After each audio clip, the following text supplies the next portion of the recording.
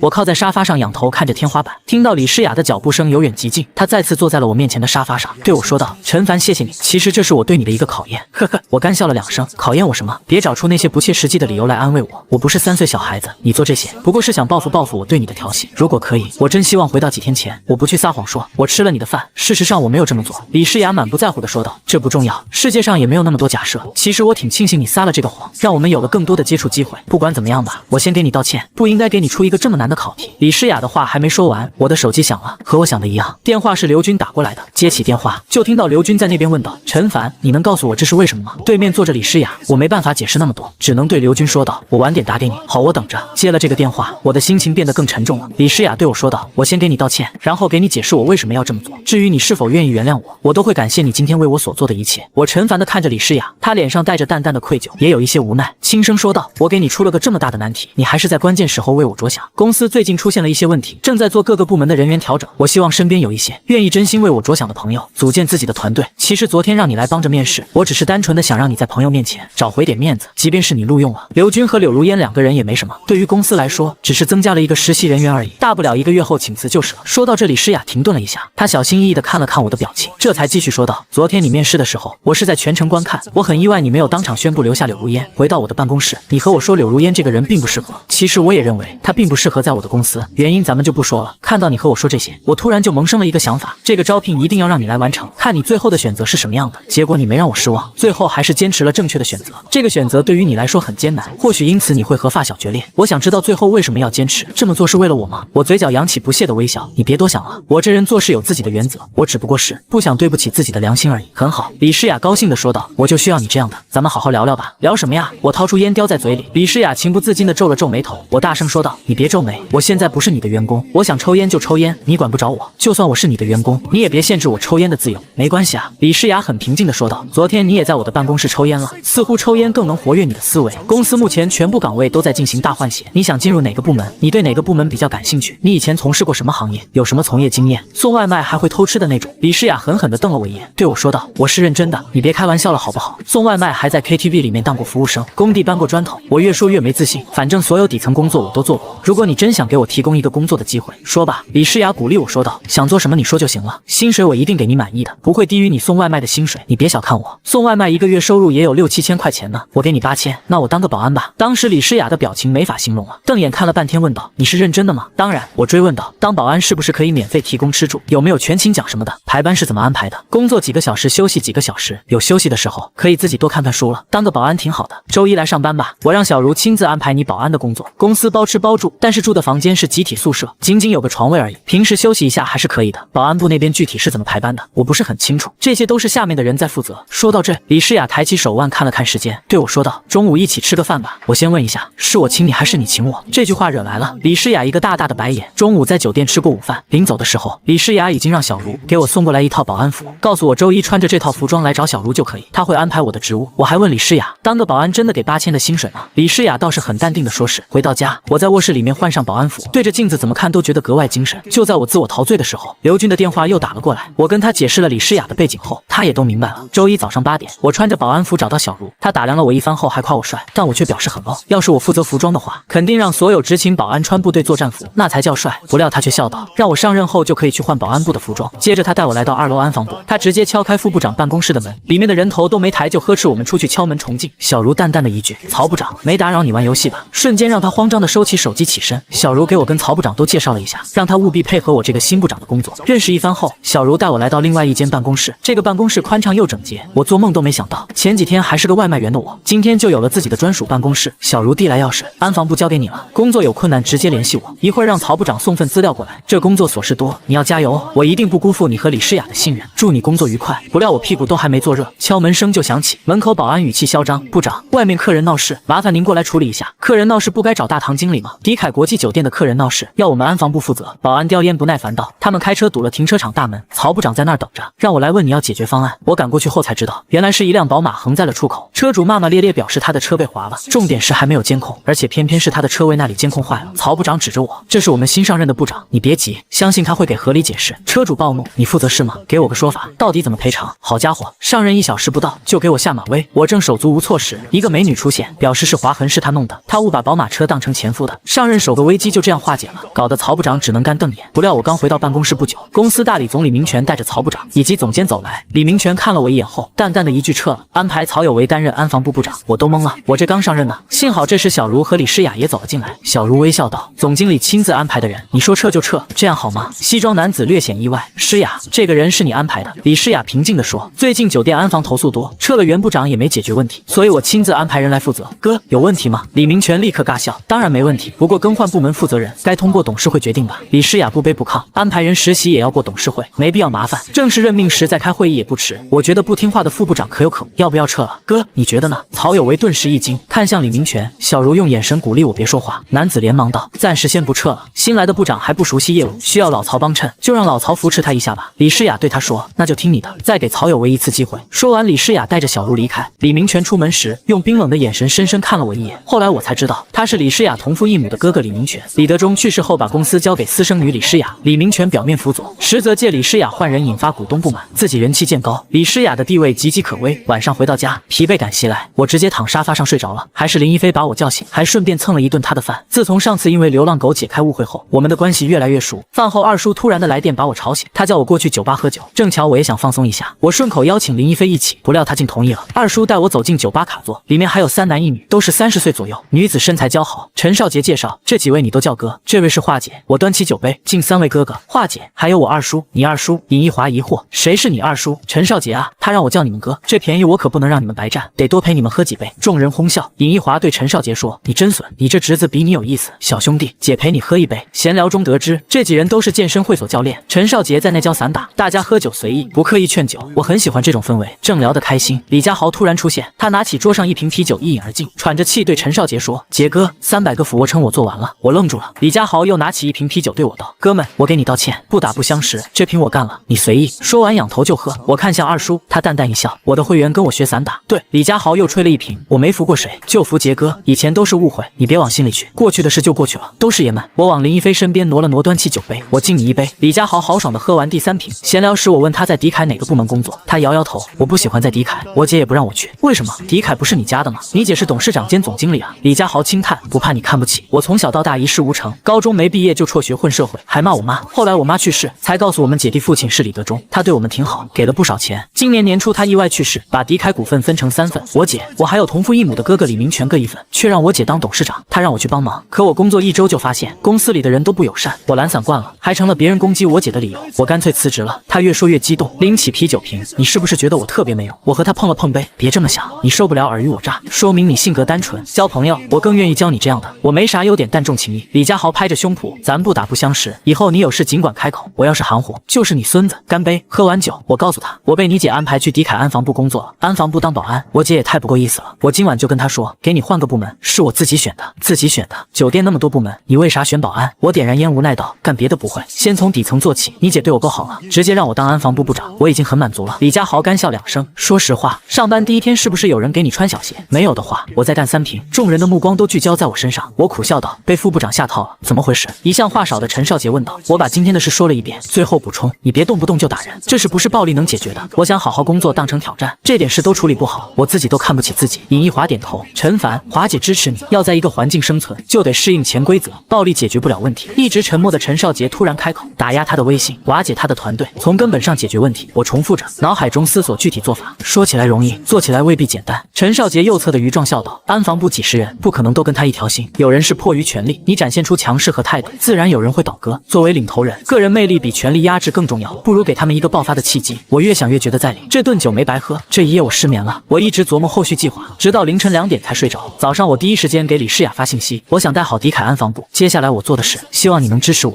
消息发出去，直到我到公司都没收到回应，心里难免有些发虚，但开工没有回头箭。在一场简单的会议后，果然不出所料，并不是所有人都跟曹部长同心。那天值班监控出问题的小伙子直接被我开除，为此曹有为跟我大吵一架。没多久人事部的人来找我，李明权不同意开除那个保安，幸好刘小茹适时出现，对人事部的人说，李总让我转告，这是听安防部领导安排。人事部的人面露难色，我回去跟总监说。他离开后，刘小茹笑道，你你也看出来了，这不仅是开除保安，更是背后势力的较量。我深吸一口气，我懂，上任就排除一己见团队，动作太快容易遭反感，但我支持你。刘小茹的电话突然响了，她接起后只说几句便挂断，这是闹大了，董事会要借题发挥，为难诗雅，他让你准备好，他需要你，怎么回事？我问刘小茹，是我给诗雅惹麻烦了，他需要我做什么？刘小茹解释，李明全不满你上任就辞退老员工，趁机召开董事会，想弹劾诗雅，下午2点开会，这是因你而起，你必须到场，能不能力挽狂澜就看你了。我有些紧张，股东们只想公司盈利，你只要能说服大多数人支持你，诗雅就没事。刘小茹说道，一旦失败，李明全会趁机推选新的总经理甚至董事长，诗雅不能失去狄凯的控制权。我懂了，我深吸一口气，我现在准备，随时等通知。刘小茹走后，我去国防路买作战服，选了1000多块轻薄透气的款式，穿起来像特种兵。29楼会议室，我刚进去，一个股东不满地问李诗雅，这人这么年轻靠谱吗？一位年长的股东开口，迟到得有理由，既然开会是为了他，我们倒要听听你到底做了什么。李明全叹息道，也没什么，就是上任第2天就辞退老员工，诗雅用人有欠缺，还大搞裁员，我担心狄凯的未来，所以想探讨公司发展，重新推选总经理。这话再明显不过，他就是要弹劾李诗雅。李明全话音刚落，一位股东开口，我投资是为了赚钱，谁有能力我就挺谁。说得好。另一位股东附和，狄凯不是李家独有的，我们遵从老董事长一言，但更支持能者，不管是李诗雅、李明全还是其他人，能让大家心服口服，我就支持，谢谢大家。李诗雅说道，我更换安防部负责人，是因为近期投诉过多。陈部长，和大家说说你的看法。我走到李诗雅身旁的空位，环视众人。中午我自费去国防路买了这身装备，我认为保安形象代表酒店形象，现在的保安穿着衬衫西裤，懒懒散散，和狄凯不配。我计划让所有保安换上作战服，参与日常训练，我会以身作则，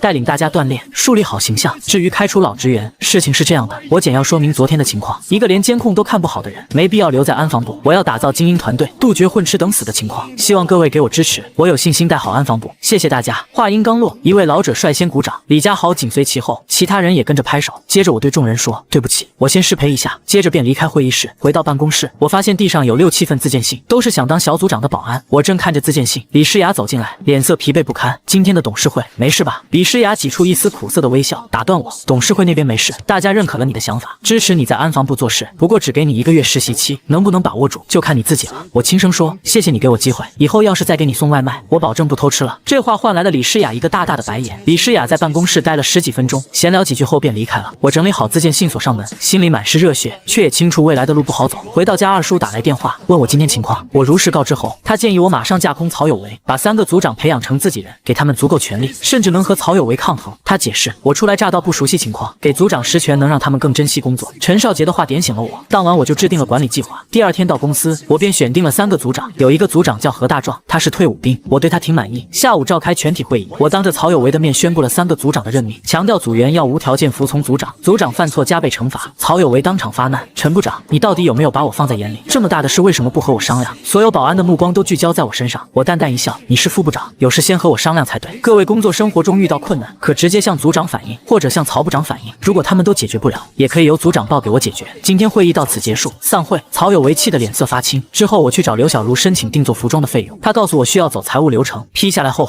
我去国防路和老板谈采购。隔天军用品店老板亲自带着店员送了过来，清点完货，我随口请他到办公室坐坐，他没客气，跟着我进门后竟然把门锁上了。大白天2个男人锁门，他不会是同性恋吧？我正怀疑他是不是同性恋，他就从兜里掏出一个信封，放在桌上，讪笑道，陈总，这个您收下。这是什么？军用品店老板笑着说，陈总监，行情就是这样，店小利薄，以后还请您多多照顾，下次开票价格高点，我还能给您更多提点。打开信封，里面是一沓100元大钞，我难免心动。父亲每周透析需要钱，以前送外卖起早贪黑，没想到赚钱能这么轻松，可内心又在挣扎。一个声音让我收下，这是行业潜规则；另一个声音提醒我，李诗雅知道了会失望。纠结许久，我决定把钱上缴财务，取得信任远比这1万块更有价值。正要出门，小组长何大壮来电说一组已在酒店后空地集合，准备开始第1次训练。我承诺过会参与，便把信封随手放进抽屉，穿好作战服赶了过去。跟着一起训练了半小时后，我拖着疲惫的身体回到办公室，点上一根红塔山，刚吸一口就觉得不对劲，拉开抽屉，装钱的信封不见了。我反复检查2个抽屉，都没有信封的踪影。办公室门锁没坏，窗外有防盗网，唯一可能是有人也有办公室钥匙。脊背发凉的我立刻联系何大壮，让他查监控，看看这半小时谁进过办公室。可会议室的摄像头早在几个月前就被保安用泡泡糖粘住了，这半小时有6、7个人进过会议室，他们都有嫌疑。这时李诗雅发来一段微信视频，点开后我头皮发麻，视频里正是军用用品店老板给我信封的全过程，连对话都清晰可见。我的办公室竟然被装了监控，而我全然不知。更可怕的是刘小茹的电话，她愤恨道：“你太过分了，上任3天就收回扣，就算要收，能不能注意安全？你的脑子被驴踢了！收回扣的视频已经在公司各部门群里传开了，你让诗雅怎么看你？还有什么要解释的？”我拿着电话懵在原地，急忙解释：“小茹，你听我说，我本打算把钱交到财务。”刘小茹冷笑一声：“你觉得我会相信这种说辞？”我突然觉得自己的解释很可笑，换作是我，也不会相信把钱放抽屉里却说要上交的话。电话被愤怒的挂断。看到工作群里的视频后，瞬间明白了一切。办公室里只剩尴尬。我点燃一根烟，不想再解释，解释也无用。这时人事部总监走进办公室，直接通知我被解雇，离开保留追究其他责任的权利。上任第3天就被辞退，真是可笑。随后我沮丧地坐在古镇水池边的台阶上，拎起啤酒猛灌。李诗雅不知何时出现在我身后，她在我身边静静坐下。“你不是来找我要那1万块钱的吧？”“不是。”李诗雅解释，“最近工作压力大，以前我和我妈住古镇旁边，常陪她来散步，今天过来怀念一下。我让你失望了对吗？”我望向远处，我说我本打算把钱上缴财务，你会信吗？我自嘲地笑了笑，算了，这种话谁会信？人事部的通知你收到了？李诗雅轻声问。收到了。我喝着酒，我也知道是曹有为偷拍的，抽屉里的1万块钱也被他拿走了。他回答得很平静，我也知道，他交到了法务部。我笑了，是要起诉我贪污受贿。陈凡，李诗雅安慰道，我都懂，你也想开点。我自嘲道，多有戏剧性。空想安防部当负责人，满怀壮志想要做好，结果第3天就因受贿被辞退。我知道是曹有为算计我，谁让我挡了他的路？我以为能有一番作为，结果把自己玩死了。或许吧。李诗雅低声说，你太年轻了，我本想让你有份好工作，没想到会这样。我起身道，这事不怪你，怪我太天真。今晚谢谢你替我解围。说完，我拎着半瓶啤酒，晃晃悠悠向出口走去。我突然想逃离这座城市，却不知该去往何方。我在外面走着走着，一个6、7岁的小女孩走到我面前，见她可爱，闲来也无事，我买了她的鲜花，跟她聊了起来。跟她一起的还有她外婆。跟老太太一番交流后得知，她女儿女婿多年前来昆明打工后失联，她带着3岁的妞妞来昆寻找，至今已有3年。他们睡过大街小巷，后来被花田主人收留，住在土房里看田，靠捡发货剩下的鲜花摆摊为生计。小女孩很乖很懂事，和祖孙俩聊到很晚。我觉得他们好可怜，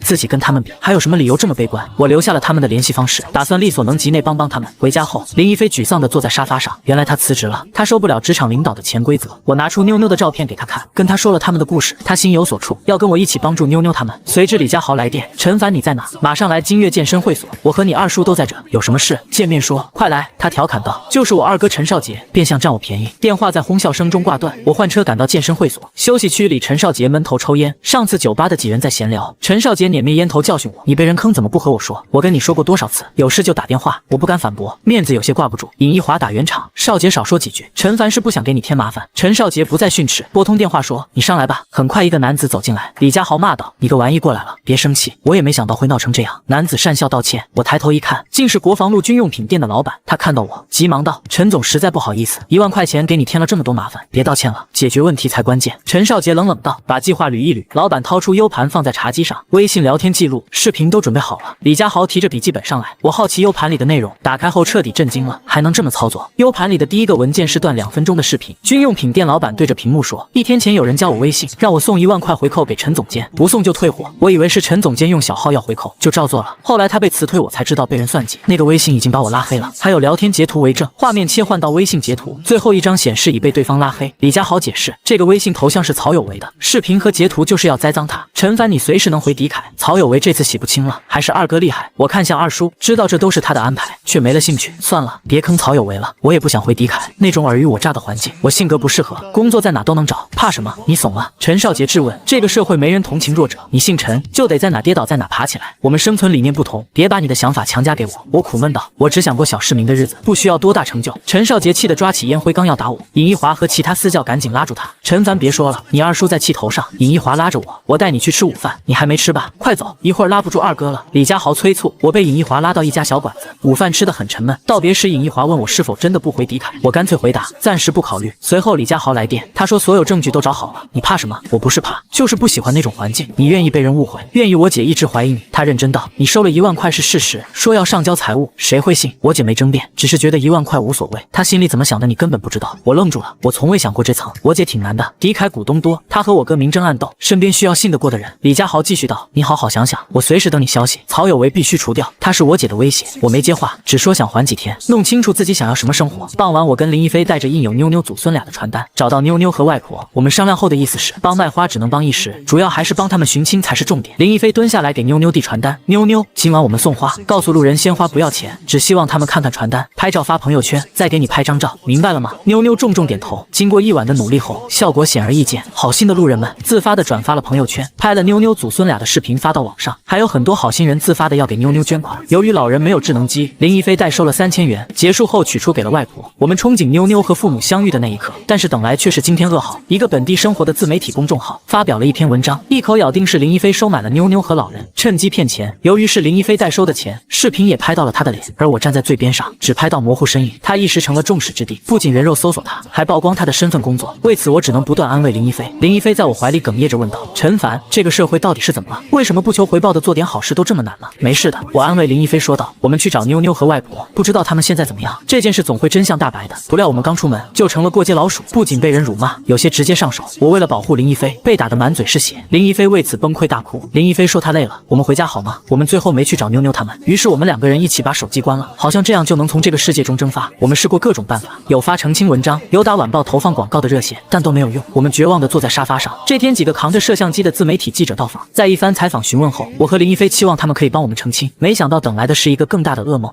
大约下午3点，另外一个公众号发了一篇更让我们无法接受的推文。推文中有一段视频，视频就是女子采访我们的，但是全程用的都是配音，画面打了轻微的马赛克，观众只看得出来马赛克下我们俩的脸嘴在动，但是说出来的话全都是配音。配音的内容竟然是我和林一飞承认自己借着妞妞的事在骗钱，我们承认知道老人没有微信，才故意演戏拿出自己的微信2维码收款。在视频的最后，我们俩还在向社会各界人士道歉，哀求原谅。更可恶的是，在推文的第2段有另外一个视频，视频采访老人和妞妞的，他们俩完全不知道发生了什么。面对着摄像机不停地说感谢我和林一飞的话，我隔着屏幕都能看得到老人和妞妞是真的开心，是发自内心的在说感谢我和林一飞的话。这2段视频形成了鲜明的对比，引起了受众的情绪，转发量持续攀升。但是这篇推文的内容就是我和林一飞瞒着老人、妞妞，借用他们的故事给自己谋私赚钱。最让我难以接受的是，这拥有3多万粉丝的公众号瞬间就把这个事传来了，短短1个多小时，点击已经10万加，转发也是10万加，下面的评论更是不堪入目。林一飞的眼泪在不停地滴落，他在我身边木木地问道：陈凡，你能告诉我这个世界到底怎么了吗？为什么他们要如此的对待我们？我们做错了什么吗？我无言以对，把林一飞紧紧地搂在怀里，安慰他说道：等一等，等一等，一定会好起来的。林一飞轻声说道：我有点累了，我想去睡一会儿。我是看着林一飞走进卧室的，他的背影那么孤独。尹一华也打来电话安慰，说二叔已经在帮我去查了，本地市这个公众号就是昆明人在运作的，借这个事情炒热点，提高自己的知名度而已。可让所有人没想到的是，林一飞却用最简单、最果断的方式结束了属于他的痛苦。警察破门来现场的时候，我在林一飞的房间内，等于找到了一封林一飞留下的绝笔。当时我想要看一眼，却被警察装进了塑料袋里面，我也作为嫌疑人被带走。录口供的房间内，我把我认识林一飞到他为什么自杀，所有的事都说了一遍。不知不觉过去了2个小时，在这2个小时里，警察把他的那包烟都贡献给我了，还给我拿了一瓶矿泉水。说到林一飞为什么跳楼的时候，我几度哽咽着说不下去。做笔录的女警察也是泪流满面，我不想说的多煽情，但这都是事实。一直做笔录没开口问话的秦牧女警把做好的笔录拿给我，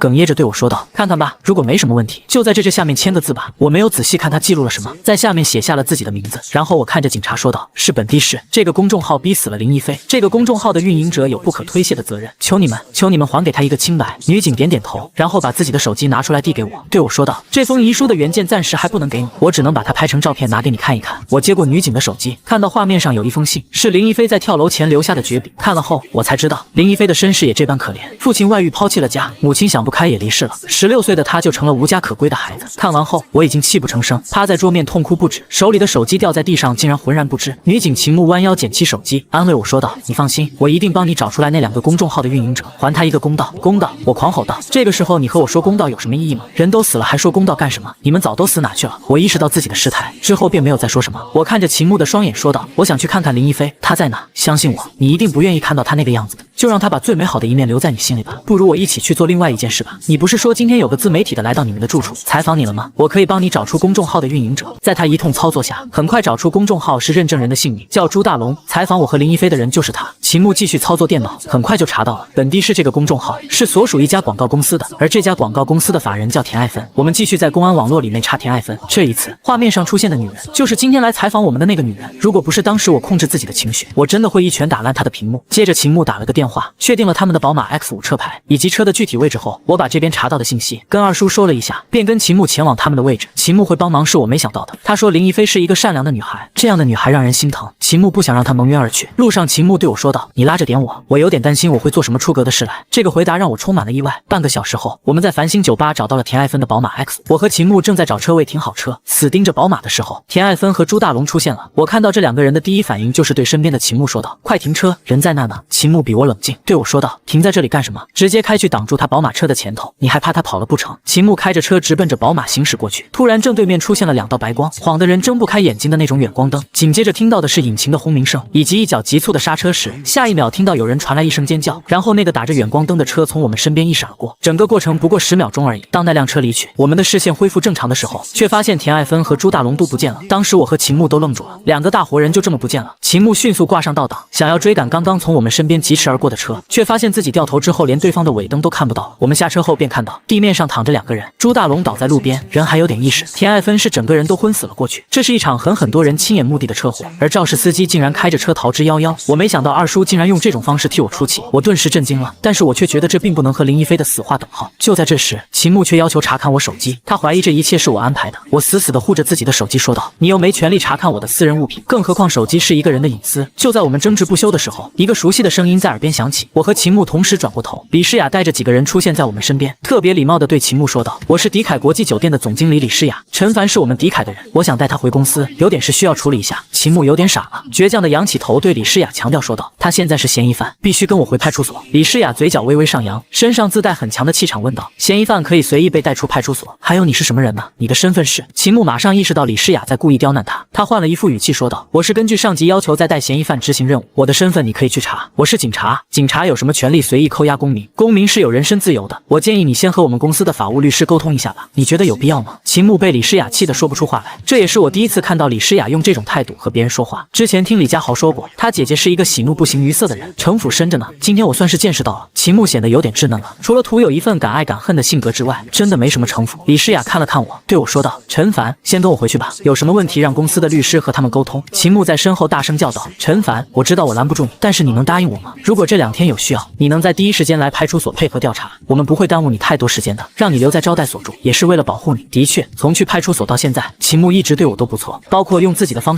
法查到朱大龙他们的行踪。我看着秦牧点头说道：“你放心，需要我配合的时候打电话给我，我随叫随到。”上车之后，我才发现李佳豪正在充当司机，副驾驶上坐着刘小茹，李诗雅和我坐在了后排。看到我上车，李佳豪把头伸过来，特别兴奋地说道：“陈凡，没想到吧？”“什么意思？”“当然是二哥做的事啊，我都没想到二哥做事这么干净利落，我还想着怎么暴打他一顿呢，没想到啊。”“开车吧。”李诗雅对李佳豪说道，“送我们俩过去。”我和陈凡单独聊聊。酒店豪华套房内，偌大的房间内只剩下我和李诗雅。李诗雅把一杯白开水放在了我面前，先喝点水吧。这几天发生的事我都有听说，我会动用一切关系，想办法帮你澄清事实，不重要了。我看着窗外对李诗雅说道：“就算所有人都意识到自己错了，但是对于林一飞来说，已经没有挽救的可能了。”我苦涩地笑了笑，我已经把很多事都看淡了，别人的误解又能怎么样？李诗雅听了我的话，对我说道：“陈凡，你别这个样子，我知道你现在内心很痛苦，换作是我也会很伤心难过的。振作起来吧，我也不知道要怎么劝你，但是不管怎么说，我都会尽自己的努力帮你的。”我看着李诗雅问道：“你为什么要帮我？我们只是萍水相逢的朋友而已。”李诗雅摇摇头，看着我说道：“我也不知道，可能是有一种很熟悉的感觉吧。今晚你就在这里休息吧，明天一大早我还有个会要开，你早点睡。”看着李诗雅走出房间，拿出手机把自己和二叔的微信给删除了几条，躺尸在床上想要早点睡着，却发现自己根本睡不着，于是觉得回家算了。回去才发现林一飞的房间被贴了封条。我在厨房找了袋大米装进奶锅，插了3根烟摆在他门前。深夜秦牧打来电话，朱大龙报案，怀疑车祸是我做的，需要我回去配合调查。我冷笑，他出事时我在你车上，开车的是你，这还要调查？秦牧怒吼，我都怀疑和你有关，你说过随叫随到，是自己过来还是等我们上门带你回到派出所？秦牧正在值班室喝咖啡，身边还有2位北市区派出所的民警，这2位要找你了解情况，不用做笔录。民警说朱大龙说我威胁他，我否认说人在做天在看，你咋没被车撞死呢？这不算违法吧？随后我把朱大龙和田爱芬恶意采访，导致林一飞跳楼的事全说了，最后打趣说不定是林一飞的冤魂报复呢。秦牧插话，我可以作证，案发时他在我车上，我是被他们的事感动，擅自带他去北市区吃鱼，凑巧遇见了朱大龙他们，冤魂报复是子虚乌有，就是巧合。民警说道，你有作案动机，我们不排除你指使他人，后续还还需要你配合。好，随时找我。之后我请秦牧去吃了个夜宵，我们聊了许多，他人确实挺好，本身就怀疑我，刚才又还帮了我。结束夜宵后，秦牧安排我住在招待所。第二天，秦牧急促的砸门声把我吵醒。昨晚我们把林一飞的绝笔发到网上，今天时报也报道了，省市电视台都关注这事。你准备好面对记者？妞妞和外婆也来了，妞妞和外婆都很伤心，看到我后就一直哭。之后外婆拿着身份证跪在媒体面前，把我跟林一飞帮他们的来龙去脉都说了一遍。此事终于真相大白。由于联系不上林一飞的父亲以及亲人，他的葬礼由公安部门帮忙举办，骨灰本想寄存在火化场，我实在买不起墓地，最后妞妞外婆把他葬在老家祖坟，认他做了孙女。3天后，秦牧约我见面，告诉我田爱芬没抢救过来死了。他再次闻此事跟我有无关系。我故作镇定反驳：你们办案连哄带诈吗？秦牧面无表情道：让驾驶员最近躲一躲吧，那辆车的行驶轨迹已经调出来了，查下去肯定能找到人。说完他起身离开。我纠结要不要通知二叔跑路，又怕秦牧是在诈我，思来想去，还是决定去健身会所当面找他。我把田爱芬死在医院的消息说了下，他异常淡定。我压低声音让他出去躲几天。二叔沉默不语。我提醒道：我已经被怀疑了，警察可能顺藤摸瓜找到你。他点燃烟，坐在休息区低头沉默，看得出来也有些害怕，毕竟出了人命。你是怎么被怀疑上的？他问道。我给你打电话报告田爱芬的行踪，被秦牧查到了，他怀疑我泄露位置，那天晚上就想查我手机，幸好李诗雅及时出现。今天他找我说田爱芬死了，让我转告司机躲一躲，监控已经查到车辆轨迹了。二叔抬头盯着我，眼里满是不解。他不知道是你，只是提醒我转告。二叔抽完烟起身说道：别担心，最多是肇事逃逸，判不了死刑，能不能查到我还不一定。我拆穿他，其实你知道迟早会查到你，对不对？他看了我一眼，别瞎操心了，赶紧找份稳当的工作，多赚点钱给你爸看病。我前天给家里打了5000块，我要是真进去了，赚钱的重担就全落在你身上了。看着他故作轻松的背影，我突然涌起想哭的冲动。生活从未对谁温柔，可我们还是得咬着牙撑下去，忍着。莫少杰低声命令我，像个爷们，动不动红眼睛有意思吗？那辆桑塔纳是套牌，我还戴了面罩，能不能查到我，全看那个叫秦牧的小女警会不会告你。我抬头问，他很重要，目前只有他能联想到你，透露行踪给我。二叔冷静分析，你觉得他追查下来的可能性有多大？我不知道。我点燃烟，低头吸了一口，认识没多久，但能感觉到他有正义感，心直口快。二叔沉默片刻，起身道：去忙你的吧，有空多给爸妈打电话。他说的云淡风轻，可我总觉得像在交代后事。这天我接到警局秦牧的电话，说是妞妞的父亲找到了，但坏消息是他不愿承认妞妞是自己女儿，妞妞母亲还在失踪。我们已经通知他们来所里见面，我担心场面会不愉快。不太愉快，你有空就过来一趟吧，毕竟你功劳最大。半小时后，我到了派出所，门口停着一辆骚红色宝马 X6。秦牧介绍，这是邓启明的车，他就是妞妞的父亲，开宝马 X6的人，怎么能让女儿受这种罪？一言难尽。政委正在给他做思想工作。秦牧说道：接妞妞和外婆的同事快到了，咱们去所长办公室等。让我们没想到的是，妞妞和外婆到来后，邓启明却异常冷漠。老人看着邓启明，翠兰呢？翠兰她在哪？邓启明轻叹，妈，翠兰3年前就和我离婚了，这些您不知道吗？老人彻底傻了，在场的我们也都很吃惊。邓启明沉着脸继续说，3年前我们协议离婚，翠兰要了妞妞的抚养权，她掏出离婚证放在桌上，离婚后我们就没联系了。我以为她带着你和妞妞过得很好，没想到她抽了张纸，擦了擦眼角，怎么会这样？老人神情呆滞，反复念叨着，翠兰到底去哪了？怎么3年都没有一点消息？之后邓启明带走了妞妞，随之外婆也离开了。中午李诗雅突然约我吃饭，她表示想跟我聊聊她弟的事情。李诗雅拿起红酒倒酒，看似不经意地问，陈少杰是你家亲戚，你叫他二叔，他是我爷爷的养子，就是你清楚他平时都在干什么吗？我突然意识到他大概知道了什么，联想到车祸当晚他和李家豪恰好出现，这真的只是巧合吗？我舒了口气，看着李诗雅，你想聊什么？直接说吧。其实也没什么，就是想了解下陈少杰。李诗雅淡淡一笑，我和家豪父母走得早，我对他关心不够，他现在跟陈少杰走得近，我想侧面了解下他的人品。我沉默几秒，你放心，陈少杰人品没问题，就是江湖气息浓了点。李诗雅端起酒杯和我碰了下，看似不经意地问，陈少杰是不是坐过牢？因为什么？不会是开车撞过人吧？这句话戳中了我最紧绷的神经。我盯着他的眼睛，他也毫不避讳地回望，眼神像在逼我坦白。我掏出烟点燃，借着动作喘息。没错，他坐过牢，还不止一次。上学时就是派出所常客，前几年打架判了6个月，没听说过他因车祸坐牢。吃点东西。李诗雅适时转移话题，这家的烤鱼很有味道。他顿了顿又说，家豪是我唯一的亲人，我不希望他犯事，你能不能跟陈少杰说说，做事别带着家豪。我懂。我低着头，不想看他的脸，虽然漂亮，却让我觉得陌生。陈凡，你工作还没着落吧？要不要回迪凯？不用了，我打断他，林一飞的事了，房东收回了房子，我得先找住处，再从附近找工作。这顿饭吃得很压抑，饭后我谢绝了司机送，我给二叔打电话，问他那天晚上有多少人知道车祸的事，为什么李家豪和李诗雅会在附近。陈少杰起初不愿说，在我坚持下才坦白。我给他打电话时，他正在陪李家豪练散打，出门办事时被李家豪开车尾随，到北市区后李家豪跟丢了，四处寻找时正好撞见车祸。李诗雅来接李家豪吃饭，也看到了现场，想必他早就猜到了真相，只是没说。我意识到李诗雅也是知情人，但她不像秦牧那样有强烈的正义感，只是不想陈少杰带坏李家豪，所以我并不担心他会举报。下午在刘强的帮助下，我搬到了关渡古镇一家清吧的2楼，后面有个小院，从酒吧的后门出来是一个迂回的楼梯，房东叫老周，1楼的酒吧也是他的，但生意惨淡。我洗完澡刚要休息，陌生号码打来，是警察让我去派出所配合调查，还是关于那场车祸。北市区派出所里，民警拿出朱大龙的报案记录。你在现场对朱大龙说过威胁的话？有，我坦然承认，他恶意诬陷我和林一飞，车祸只是身体伤害，他践踏我们的名誉，伤害我们的心灵，我就是要多说几句狠话才舒服。车祸后多久你到的现场？1分钟还是2分钟记不清了。听到有人喊就过去看热闹。案发前你在哪？在秦牧的车里，我们在附近找车位。为什么会在附近？林一飞跳楼后，秦牧不让我去看他遗体，说带我吃烧烤转移注意力。案发时你和秦牧在一起，他开车你坐车里。对，民警小声嘀咕了几句，起身道：谢谢你配合，保持联系。最近有出远门的计划吗？我不能离开昆明。不是，随便问问。走出派出所，我没马上走，总觉得秦牧会来。半小时后，他果然开车来了。我躲在暗处，抬头才发现周围全是摄像头。看到周围满是摄像头，我瞬间心虚，脑海一片空白。是出去见秦牧，还是继续躲着？几秒钟后，我决定不露面。一旦现身，民警定会认定我们串供，调取监控也会发现我没离开。我眼睁睁看着秦牧走进派出所，祈祷他别说错话，心跳的厉害。要是我们说的北市区之行目的不一致，后果不堪设想。我甚至想逃，却不知道能逃去哪。40分钟后，秦牧出来上车，我的手机随即响起，我看到你了，你在车里。我先开口，你没走。他问道，我觉得他们也会传唤你，就多等了会儿。你心虚了？我有什么好心虚的？就是好奇而已。别说了，去下个路口等我，我来接你。秦牧挂了电话，我确实心虚，却不想在他面前露怯。上车前买了2瓶可乐，想转移他的注意力。几分钟后，秦牧开车过来，我深吸一口气上车，递过可乐。我知道你更喜欢可乐，对吧？秦牧翻了个白眼，接过可乐，上我的车还需要给自己打气，这都是心虚的表现。我一时语塞，刑警的敏感细腻果然不同常人，你知道就好，女孩子太敏感不好。我故作镇定，前几天看新闻，一个男的衬衫上沾了口红印，被老婆罚跪键盘，其实是挤公交蹭到的，多冤啊！别转移话题，你为什么心虚？我没有。秦牧太难骗了，见我否认，他冷笑一声。做笔录时，他们问我为什么去北市区，这个问题也问你了吧？你怎么说的？我急切追问，还说不紧张。秦牧反问，你给尾号4400的人打过3分钟电话，我查到了，你调查我？废话，他大声说，我不查清楚怎么交代？你以为否认我就什么都不知道？那是我二叔的电话，出了这么大事，我给他打电话怎么了？我提高声音掩饰心虚。秦牧轻蔑地看我一眼，我要是想查，早就找人核实机主了。他们问我去北市区的原因，我说去吃饭，是我主动带你去的。他们问你要吃什么了吗？问了，我说不记得具体承诺吃什么，只说北市区有好吃的。我拍拍胸脯，还好，我说是去吃烧烤缓解心情。秦牧得意地笑了，你这算是承认了，别想套我话。他笑得更灿烂。陈凡，别在我面前说谎了，我虽是警察，但正义感建立在道德上，不是法律上。朱大龙和田爱芬死了活该，他们对不起林一飞，把利益建立在别人痛苦上，活着只会害更多人。我不得不重新认识秦牧，他的话让我感动，也替林一飞高兴。我最近可能需要你帮忙。他话锋一转，我调查了邓启明和失踪的翠兰，发现很多疑点。翠兰的失踪和他们的离婚都很蹊跷。你说我全力以赴。邓启明现在的妻子党静是迪凯的财务总监，你和迪凯总经理熟，能不能从内部查一下他的工作、婚姻状况？觉得麻烦就算了。好，等我消息。这事不难。由于车祸的事情没过去，我也无心找工作。老周有生意的时候，我就帮忙打下手，兼职赚点生活费。第二天，我把李诗雅约到了酒吧，打算跟她聊聊党静的事。前几天朋友圈妞妞的事你知道吧？她的亲生父亲邓启明是党静现在的老公，这和妞妞有什么关系？3年前，邓启明和妻子翠兰来昆明打工，办了离婚，之后翠兰就失踪了。邓启明说他跟着有钱人跑了，只想要妞妞。李诗雅皱眉，你的意思是翠兰早有离婚的心思，借着买房把婚办了，之后就跑了？我一惊，李诗雅竟听出了更深的意思，女人果然敏感，大概是这样。我倒了杯咖啡。邓启明消失了3年，现在开着100万宝马 X6，他的崛起肯定和党静有关。党静是你们公司财务总监，你不觉得可疑吗？这也不能断定他以权谋私吧，太武断了。查了才知道。我故作镇定，我想调查他们，不光是因为党静，还因为翠兰失联3年了。一个母亲怎么可能3年不联系女儿和母亲？前几天朋友圈全是妞妞的事，她不可能没看到。李诗雅抿了口红酒，我明白你的意思，你想让我怎么配合？陈凡，我知道你在想什么。他无所谓地说，公司现在挺乱，我和李全明貌合神离，明争暗斗的厉害。我爸把公司留给我，不光是愧疚，还因为李全明品行有问题，包养情人、赌博，股东们都知道。最近酒店投诉越来越多，服务用品质量不过关。李全明负责采购，党静管财务。你要查党静，我支持你。需要近几个月的财务收支明细，我私下发给你。每一笔大支出都会经过党静。我傻乎乎地问，任何支出财务都有记录，只是会分配到各个部门。他十分肯定，那先给我3个月的吧。我顿了顿，端起咖啡喝了一小口。其实我怀疑妞妞的亲生母亲被邓启明杀害了。李诗雅微微点头，查吧，我支持你。你之前把迪凯安防部整顿的挺好，保安形象提升不少。要是你没赌气离开就好了。嘉豪也跟你说过吧？我苦笑着摇头，勾心斗角的地方不适合我，职场本就如此，关键看怎么理解。他强调，没有太平的团队，人与人接触就有摩擦，积攒的情绪总要释放。和李诗雅聊了很久，他看问题有独特见解，尤其是企业管理方面，能赢得股东支持，绝不全靠他父亲。第二天上午，李诗雅发来邮件，里面是迪凯3个月的收支明细，总额接近2个亿。个亿，月纯利约3000万，日收入过100万。他单独发微信，这份明细不能外传太多，你懂的，传出去我会有麻烦。然后我联系秦牧，我拿到了迪凯3个月的财务明细，每笔收支都经过党禁确认，对你有用吧？太棒了，你现在发给我，我马上看。秦牧兴奋地说。等等，我提醒，这份明细只能你看，外传会有人攻击提供的人，他是同情妞妞才帮忙，我们不能坑他。放心，我知道该怎么做，中午碰个头，具体商量。挂断电话，我把邮件转发给秦牧，他有超越职业道德的正义感，做事不按规矩却不越道德底线，我挺信任他。中午我和秦牧吃饭，说他在迪凯的收支明细里发现，他们每个月有上千万开销用于采购酒水、香烟等消耗品。秦牧故意停顿，你猜我发现了什么？什么？供给迪凯烟酒的是同一家供货商，幕后老板就是邓启明。我瞬间明白了邓启明报复的原因，这还不是关键。秦牧拿出笔记本，翻开页面，邓启明名下有几家公司，全是投诉和举报，其中一家烟酒公司2年前就被查封了，可迪凯当时还在从那里进货。你把这个信息告诉李诗雅，他会感谢你的。我不知道怎么开口，给你献殷勤的机会都不会有。秦牧翻了个白眼，我还要继续调查。邓启明的第一家公司是3年半前注册的，那时候他还没和翠兰离婚，即便有心理准备，秦牧的话还是让我震撼又悲哀。或许是为了被玷污的爱情2字，在我心里，爱情就该同甘共苦，不离不弃。陈凡，我知道你不愿接受这样的猜测，但事实要正视。秦牧叹息，我已经放弃找翠兰，全力查邓启明，等拿到铁证，看他还怎么说。只是可怜了妞妞，还需要我做什么？我闷闷地问。暂时不用，有事联系你。他提醒道，把我查到的告诉李诗雅吧，让她有个防备，也算顺水人情。之后我给李诗雅打电话，把党禁以权谋私的事告诉她，她异常平静，只问能不能找到更多证据。我正准备给秦牧打电话求助，李家豪的电话打了进来，语气无比气愤。陈凡，你在干啥？不忙过来帮个忙，老子今天要弄死他。谁惹你了？过来跟我去打架，出事我扛。微信发你定位，打车过来，家伙事都准备好了。我劝说无果后，连忙赶了过去。我到的时候，已经有几个和李家豪年纪相仿的人在等。他递来一根钢管，那几个孙子在酒吧里，再等个人进去就打，别惯着，这玩意打不死人。我掂量着钢管，轻飘飘的，根本伤不了人。家豪到底怎么回事？不能和解。他语气强硬，必须干。我不好再劝。几分钟后又来2人，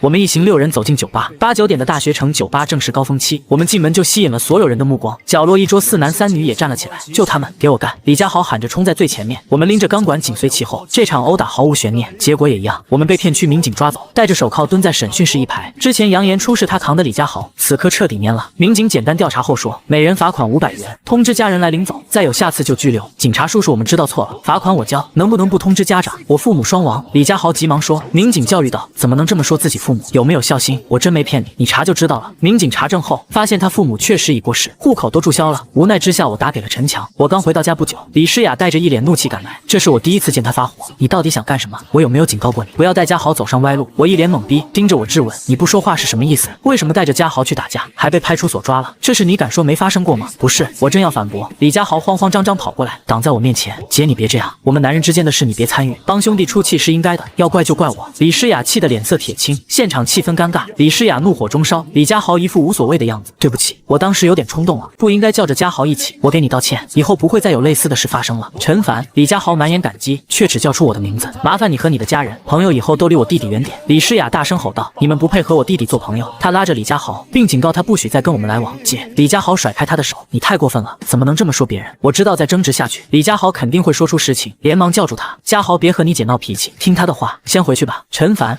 我扬手打断他，回去吧。2天后，秦牧送来第2份调查资料，我很吃惊，他把邓启明注册的所有公司都查遍了，包括用亲人名义注册的，全是皮包贸易公司。这些公司专做酒店用品生意，在党禁的帮助下，邓启明把廉价货卖给迪凯，一个公司只做一笔生意，赚完就消失，等迪凯发现货不合格，根本找不到人，只能高价补货，而他的下一个公司又会冒出来继续坑钱。3年里竟搞了6个这样的公司，你是不是得请我吃顿饭？秦牧得意地看着我，把这些给李诗雅，他得欠你个人情，你想吃什么？吃饭就算了，过几天帮我个忙。秦牧狡黠地笑，我爸妈催我找男朋友，你临时客串一下，应付顿饭就行。我妈随和，我爸有点严肃，不用紧张。我撇撇嘴，虽有压力，但也只是陪长辈吃顿饭，无奈只能答应。晚上我把秦牧给的邓启明党禁窃取迪凯钱财的资料拍照发给了李诗雅，我不求感谢，只希望他能手下留情，别揭发我二叔。上次被他骂了后，我们就没联系过，只有李家豪给我发过几条真心话，资料发过去，他没回复。我躺在床上抽烟，满是对二叔的担心。烟快抽完时，我妈打来电话，她很少主动打，怕花话费。妈，怎么有空给我打电话？她故作轻松，最近打工顺利吗？挺好的，忙点才能多赚钱，别太累，注意安全。她顿了顿，明天你爸要透析，我把家里下蛋的老母鸡卖了，你想吃鸡蛋就自己买，选透明的新鲜。听着她的话，我心里发酸。妈，前几天发奖金了，我评上优秀员工，发了2000块，我找了个借口，明天打给你，月底发工资我再回家看你和爸。她说着说着哭了，念叨着耽误我，对不起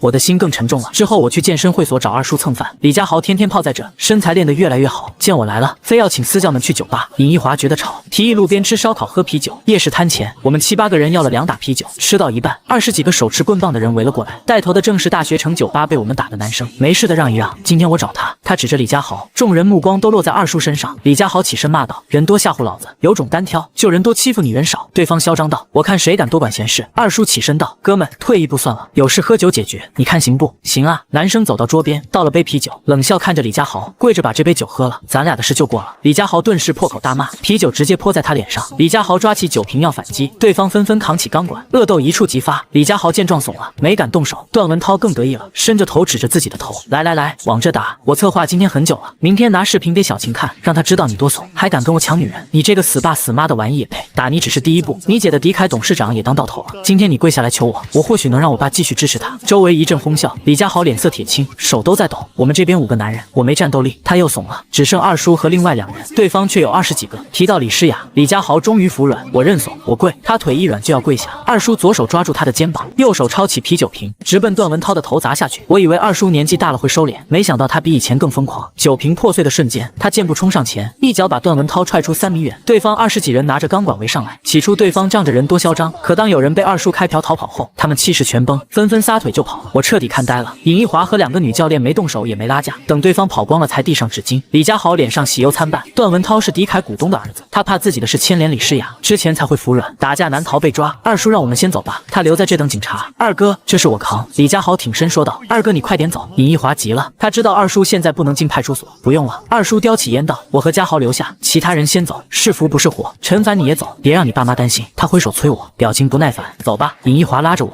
拦下出租车去了世纪城蝶春苑，这里是高端小区，和滇池春天完全不是一个级别。到了尹一华的独栋别墅，我在车库看到了那辆桑塔纳，总觉得它不吉利。楼上满是陈少杰的物品，看得出来他们早已同居。深夜我用围巾遮着脸，开着桑塔纳直奔滇池边的废弃堤坝，放下手刹推了一把，车子缓缓沉入水中，这里的水深足够淹没它。凌晨3点进门，尹一华还在客厅等我。怎么样，有没有被人看到？他关切地问。我摇头。陈少杰有联系你吗？你也担心车祸的事吧？尹一华点头。我心里很慌，总感觉有什么事要发生。第六感这东西没科学依据，却准得可怕。一夜忐忑后，第2天上午，尹一华带我去派出所，想以家属身份解救二叔。民警却告知李家豪已经被家人交了罚款和赔偿金释放，但二叔因牵扯到半个月前的车祸被带走调查。我瞬间慌了，怕什么来什么，为什么突然把车祸和陈少杰联系起来？我接连给李家豪打了3个电话，全是关机。尹一华站在身边，家豪说他只有姐姐一个亲人，你认识他吧？打给他问问情况，总不能在这干等。他的状态比之前平静，无论结果怎样，都得面对，想办法解决。我拨通李诗雅的电话，第1遍没人接，第2遍是小茹接的。你别给李总打电话了，他说不想和你说话。我不打扰他，就想知道李家豪的情况，为什么他出来了？二叔却被牵扯到别的势力。没等小茹多说，李诗雅接过电话，我警告过你，别让二叔带着家豪瞎闹。既然你们不听话，我只能用自己的办法杜绝。电话就被挂了。我对着电话骂了一句，却无济于事。怎么回事？尹一华急切地问。我怀疑李诗雅把少杰撞人的事举报了，麻烦大了。我一边说，一边第3次拨打电话，李诗雅还是不接。尹一华丢下一句，我去想办法，就独自先走了。我心里已有答案，却仍抱着一丝幻想，决定去狄凯当面问清楚。我熟门熟路混进狄凯内部电梯，推开李诗雅办公室的门，我冲到办公桌前，拍着桌子问，告诉我你到底说了什么？李诗雅一脸严肃。李诗雅说，我什么都能忍，唯独不能忍家豪走歪路。我就这一个弟弟，我妈临终前唯一的嘱托就是带好他，要是他出了事，我无颜面对死去的父母，也没办法面对未来的人生。那我二叔呢？我含着泪问。他帮家豪出头挨了打，还被自己人举报要断送性命，你替他想过吗？他真的有错吗？你清楚发生了什么吗？举报的时候，你的良心不会痛吗？李诗雅回避我的眼神，望着远处。我不想知道，我只想要家豪有个良好的成长环境，仅此而已。眼泪终于夺眶而出，我抬起手指着他，一边后退一边说，但愿知道真相的你，良心不会痛。我转身离开办公室，内心的伤痛与绝望难以形容。这个多雨炎热的夏秋，淋湿了青涩年华。我又想起了林一飞，未来的路还很长，我该如何坚强？尹一华的电话打了进来，语气急切，陈凡，把你住的地址告诉我，现在关机，别和任何人联系，等我抽出身就带人找你，切记在这之前别让官方的人找到你，尤其是民警，他们找不到你就没法让你录口供，千万别跟他们说错话。我握着电话问，你什么时候来找我？要带谁来？我现在就关机吗？尹一华补充道，我家公司的律师晚点见面说，你先把手机关机。自家公司的律师，我有点懵。尹一华家境看来不一般。尹一华来的时候带了个穿灰色西装、提供文包的中年男子，叫他周伯就好。尹一华说，这是周国发律师，咱完全可以信任他。周伯您好，麻烦您了。自家人别客气。周国发坐下后说，我需要了解所有情况，应对后续指控。出车祸那晚，你给陈少杰打过电话吗？我点头，是我告诉他死者会在那里，我只是想让他打那人一顿。没想到周伯发抬手示意我慢说，事发当晚是否给陈少杰打过电话？说了什么？你知道该怎么回答了吗？我恍然大悟，二叔真的开车撞人了吗？你亲眼看到了。他追问我，摇头，你没亲眼看到，也没人跟你说过，凭什么认定是他？出现在现场就一定有关系吗？那晚少杰在哪？你其实不清楚吧？你们没见过面，不是吗？陈凡，没证据的指证不成立。尹一华在一旁说，周伯做了20多年律师，胜诉率99%，有他在，少杰会清白的。你只要沉住气。我用力点头，我懂，知道什么能说，什么不能说。晚饭吃到一半，警察找上门来，不用想，肯定和二叔的事有关。做笔录时，警察不苟言笑，不用我说，你知道找你来是什么事吧？坦白从宽，抗拒从严，你的同伙都交代了，怎么说你自己想清楚。该说的我前几次都讲过了，没什么好补充的。你别嘴硬，我没做什么，不需要宽大处理。我谨记周伯的话，警察问不出什么，让我保持电话畅通。离开时天色已暗，我心里满是焦虑。要是我和陈少杰都被抓了，谁来供我父亲透析？肩上的重担压得人喘不过气。第二天，消失2天的李家豪突然出现在我面前，扑通一声跪在我面前，哭着要解释。我把他扶起来，我知道你重情重义，这事跟你没多大关系，别往心里去。陈凡，你原谅我姐，她太担心我了，怕二哥把我带坏。她一把鼻涕一把泪，可我没想到她这么自私，把我囚禁了2天。我刚跟她大吵一架，你带我走吧，我跟你混，不想回家见她，你帮我个忙。我拍拍她的肩，让她约李诗雅出来说清楚。李家豪家内客厅，李诗雅已经在等，茶几上放着果盘和咖啡。陈凡随便坐。李家豪说道。我坐在李诗雅对面，一言不发地看着她，她脸上带着愧疚。对不起，家豪已经把事情的起因经过都告诉我了，我不知道是这样。段文涛是狄凯大股东的儿子，我们俩都喜欢小晴。李家豪在一旁补充，上次带你去酒吧打他，就是因为这事，他父亲威胁我姐，说我在闹事就不支持他。后来他越来越嚣张，抢走了小晴，还带人逼我下跪，是二哥帮我出头，我欠他太多了，算了，现在不是道歉的时候。我轻叹一声，看向李诗雅，事情已经这样，无法挽回，实名举报不是闹着玩的。陈少杰本来嫌疑就大，要是被认定有罪，就是故意杀人加逃逸。说到这，我心里一阵酸楚。李诗雅脸色阴沉，懊悔的喃喃自语，对不起。我点燃一支烟，继续说道，杀人偿命，他可能是死刑，死缓或无期，这辈子算是废了，我也逃不掉。我不怕坐牢，但我有很多事放不下。我爸肾功能衰竭，每周要做2到3次透析。我妈是下岗工人，靠卖烤红薯维持家用。我高中毕业后就来昆明打工，搬砖、扛水泥、送外卖，省吃俭用，就是想多给家里寄钱。陈少杰和我家没血缘关系，这些年赚的钱都搭在我爸身上，说不定不久后我们俩都要进监狱。烟在燃烧，心头像在滴血，我狠狠吸了一口，忍着眼泪。今天来找你，不是想责怪或争吵，我知道你是为了家豪，我是想求你，如果我被关进去，能不能照顾一下我父母，每个月给他们打几千块钱，让我爸能透析。我知道这个要求很过分，但我怕现在不说，以后就没机会了。等我出来，一定会把钱一分不少还你。我只有这一个请求，拜托了。说着，我2腿一弯就要下跪。李家豪一个箭步冲过来，先跪在地上，抱住我哭着说，陈凡，你放心，不管发生什么，我都不会忘你的嘱托。咱爸的病我放在心上，哪怕我不抽烟喝酒，不去夜场，也保证他有钱看病，这是我能做主。从今天起，你爸妈就是我爸妈，我这辈子认你这个兄弟。李诗雅从沙发上起身，离开时眼睛是红的，尽管她刻意掩饰，我还是看到了。我相信李家豪的承诺，几千块钱对他来说不算什么。当天晚上，他坚持要我带他去家里认门，我想着说不定很快就会被抓，早点认门也好，便连夜开车带他回了家，去见我的父母。我和李家豪开着李诗雅的白色路虎回老家，这车是狄凯股东段文涛的父亲送的，想让儿子和李诗雅联姻，把他手里的股份纳入段家。李家豪路上跟我说了不少事，他和李诗雅继承的只有狄凯股份，爷爷把房产存款都留给了大伯李全民的生意，他俩手里没多少现钱。李诗雅会理财，靠爷爷偷偷给的生活费玩股票，这也是爷爷把董事长职位留给他的原因。开了4个多小时，深夜1点才到小镇。我们找了个酒店住下。李家豪不解，为什么不直接回家？我爸早睡了，我妈白天摆摊照顾他，得让他睡安稳觉。这一夜没睡好，我琢磨着怎么跟爸妈说后续的事。第2天一早，我们买了苹果、西瓜和2斤猪肉馅。我妈在街角卖烤红薯，看到我突然回来，还坐着好车，赶忙过来问怎么突然回来了。没等我开口，李家豪上前叫道：“妈！”转头问我：“这是咱妈吧？”我妈愣住了。我解释：“这是我拜把子兄弟李家豪，你把他当儿子就行。”妈，我来看你了，爸在家吗？李家豪叫的真诚，在。我妈彻底懵了。我推起烤红薯车，今天收摊，中午吃你包的馄饨。我买了肉馅，回家后我爸也很高兴。李家豪一口一个爸妈，嘴甜得很。我跟爸妈说他没父母，和姐姐相依为命，爸妈立马同情起来，让他逢年过节带着姐姐来家里。李家豪也不客气，吃完饭抢着洗碗，说当儿子的回家就得干活。我终于有妈了，得过瘾。午后我回卧室休息，这是不足8平米的小房间，曾和陈少杰一起住，墙上还贴着泛黄的古惑仔海报，是陈少杰当年的偶像。李家豪看得津津有味，这才是我的偶像，以后跟着二哥混。他又拿起墙上的双节棍，手感不错，磨损这么大，是你练的？二叔的，你喜欢就拿去吧。我说道。他当年练这个把自己脑袋砸了不少包。有次打架，他拿双节棍，17、8个人近不了身，太帅了。回昆明一定跟二哥学。下午我们去菜市场买了水果、蔬菜和肉，把冰箱填满。我总有种交代后事的感觉。晚上吃饭时，我爸问你们是不是在昆明惹事了？别自己扛着，说出来能好受点，别多想。我否认道，我们挺好的，最近忙项目，这次带家豪认门，我下次回来还不知道什么时候，以后让他多替我看看你们。我爸长叹，当了一辈子残废，真该早点走，少拖累你们。我妈立刻打断他，你谁都没拖累，好好活着，这个家不能没有你。夜里，我和李家豪挤在一张床上，以前这里挤的是陈少杰，我早就习惯了。他前半夜不太舒服，后来也睡着了。第2天天一早，市公安局打来电话，让我过去一趟。我说在老家，对方立刻警觉，你是不是要畏罪潜逃？我下午2点前一定到。我赶忙说道，对方才松口，挂了电话。我心里越发紧张。回昆明前，我在小镇火车站买了张不记名电话卡，插在李家豪手机上。回去的路上打给尹一华，陈凡你还好吧？他一接通就问，前天连夜赶回家安排了家里的事，总觉得陪爸妈的日子不多了。我轻叹，今天早上市公安局让我下午2点前过去配合调查。陈少杰那边怎么样了？警方已经盯上他了。他接受调查时说错了话。尹一华低声道，我心跳瞬间加速。他说错什么了？严重吗？我下午做笔录该怎么说？他一开始否认离开过健身会所，但监控拍到了他离开的时间，后来又说记不清去哪了。他长叹，警察调取了他手机号的活动轨迹，已经认定他是凶手，就差细节证据了。怎么办？我彻底慌了。我去自首吧，这事都是因为我，你千万别冲动。尹一华急了，少杰和我见过一面，他唯一的希望就是你，让我一定要保护好你。他说你是家里的希望，你爸妈还指望你。现在警方没足够证据定不了罪，我也在找关系想保释他。眼泪忍不住滴落，我哽咽着，华姐我知道了，我听你的，乖，别哭，相信少杰会没事的。挂断电话，我抱着头放声大哭。李家豪把一切都听在了耳里，递来纸巾和烟，不停道歉。我只盼着他能在我和陈少杰出事后照顾好我的爸妈。临近昆明，我还是觉得不妥，又给秦牧打了电话。你终于舍得给我打电话了，是不是要谢我提供的资料？秦牧的笑声传来，咱们先不谈这个，我忍着悲伤，我可以完全信任你吗？我现在很无助。当然，秦牧语气认真，就凭你和林一飞为妞妞做的事，我就把你当好朋友。我深吸一口气，其实你早就知道那起车祸和我有关，对吗？电话那头停顿了几秒，陈凡，有些事不用说那么清楚，彼此心里知道就好。陈少杰被调查了，警方锁定他当天出现在现场，他被举报被捕了。我继续说，公安局让我下午2点前过去配合调查，我正在路上，不知道该怎么办。别怕，秦牧说道，那天我们一直在一起，你给陈少杰打电话闲聊家里事，还顺便提了句要去北市区吃美食，这些我都能给你作证。警方办案讲证据，没足够证据定不了罪。我下午去公安局找你，你大概几点到？我看了看手表，还有1个小时左右，你先过去。我随后就到。秦牧鼓励我，相信我，咱们一会儿见。你确定能见到我？我怕会被关起来配合调查。不会的，秦牧十分自信，咱们一会儿见。挂了秦牧的电话，我点燃一根烟。一直开车的李家豪突然低声问，陈凡，你是不是特别恨我姐？我愣了一下，刚要否认，他抢着说，就这事我也恨他，恨不得打他一顿，但她是我亲姐，一直照顾我，道歉的话没用，我保证咱爸妈我一定照顾好，一定。我看着他点头，客气话不说了，爸妈就拜托你了，至于恨不恨都过去了，要想人不知除非己莫为，就算他不举报，迟早也会查到。李家豪没再说话。回到昆明，我们没吃午饭，直奔市公安局。他说在门口等我，我让他先回去，没敢说自己可能出不来。这次审讯阵势完全不同，左右两侧45度，各放一个灯箱，4个警察在场，2人提问，1人用 DV 拍摄，1人电脑记录。我顶着压力坐下，有了前几次经验，反倒不怎么紧张。他们翻来覆去问我案发时的行踪，给陈少杰打电话的内容，他是否知道我和朱大龙的过节。我按秦牧说的，在细节上稍作修改。我和陈少杰拉家常，他问我晚上吃什么，我随口说在去北市区美食城的路上，朋友带着随便吃点。调查结束，警察说你也是本案重大嫌疑人，我们要暂时拘留你。我自嘲地笑了笑，预料之中。就在警察要给我戴手铐时，审讯室门被敲响，一个没戴帽子警号001的中年警官走了进来，身后跟着穿警服的秦牧，他还偷偷冲我眨眼睛。几个审讯警察立刻立正敬礼。秦厅长，陈凡的调查做完了吗？秦厅长问道。做完了，他是陈少杰的侄子，我们请他配合调查。警察急忙回应，做完了就跟我们回去吃晚饭。秦厅长说道。完了完了，警察连忙应道，我们只是请陈先生配合调查。秦牧从后面跳出来，挽住我的胳膊，陈凡，给你介绍，这是我老爸。臭丫头。秦厅长笑道，你还有不正宗的老爸？秦牧吐了吐舌头，你怎么不跟我爸爸问好？秦叔叔您好。第一次见面在这种地方有点尴尬。我连忙说道，没什么不好的。秦厅长笑道，你先跟木木回家，你阿姨做了菜，晚上咱俩好好聊。原来秦厅长真把我当成秦牧的男朋友了。上了秦牧的车，他抱怨道，你个没良心的，上次说好假扮我男朋友，怎么就关机失联了？我不是躲你，答应你的事一定做到。我解释道，你爸爸也没那么凶啊，那是在外人面前。秦牧哼了一声，晚上你小心点，他刁难人的手段多着呢。不过你只要让我妈喜欢你，我爸就发不了脾气。怎么讨好你妈？超过200块的伴手礼我可买不起。我挠着头问。秦牧翻了个白眼，我家不缺伴手礼，讨好我妈的办法只有一个，在她面前把我照顾好，这不用我教你吧？一路堵车，到秦牧家小区时已经4点半，心里忐忑，但该面对的终究要面对。秦牧家住的是电梯入户的复式洋房，电梯里他看出我紧张，挽着我的胳膊笑道，自然点，就算是赝品也要装得像真的。你以前怎么跟女朋友相处，今天就怎么对我，把表演发挥到极致。可我还是紧张。秦牧翻了个白眼，进门就看到中年女子在打扫客厅。妈，他喊了一声，转头对我，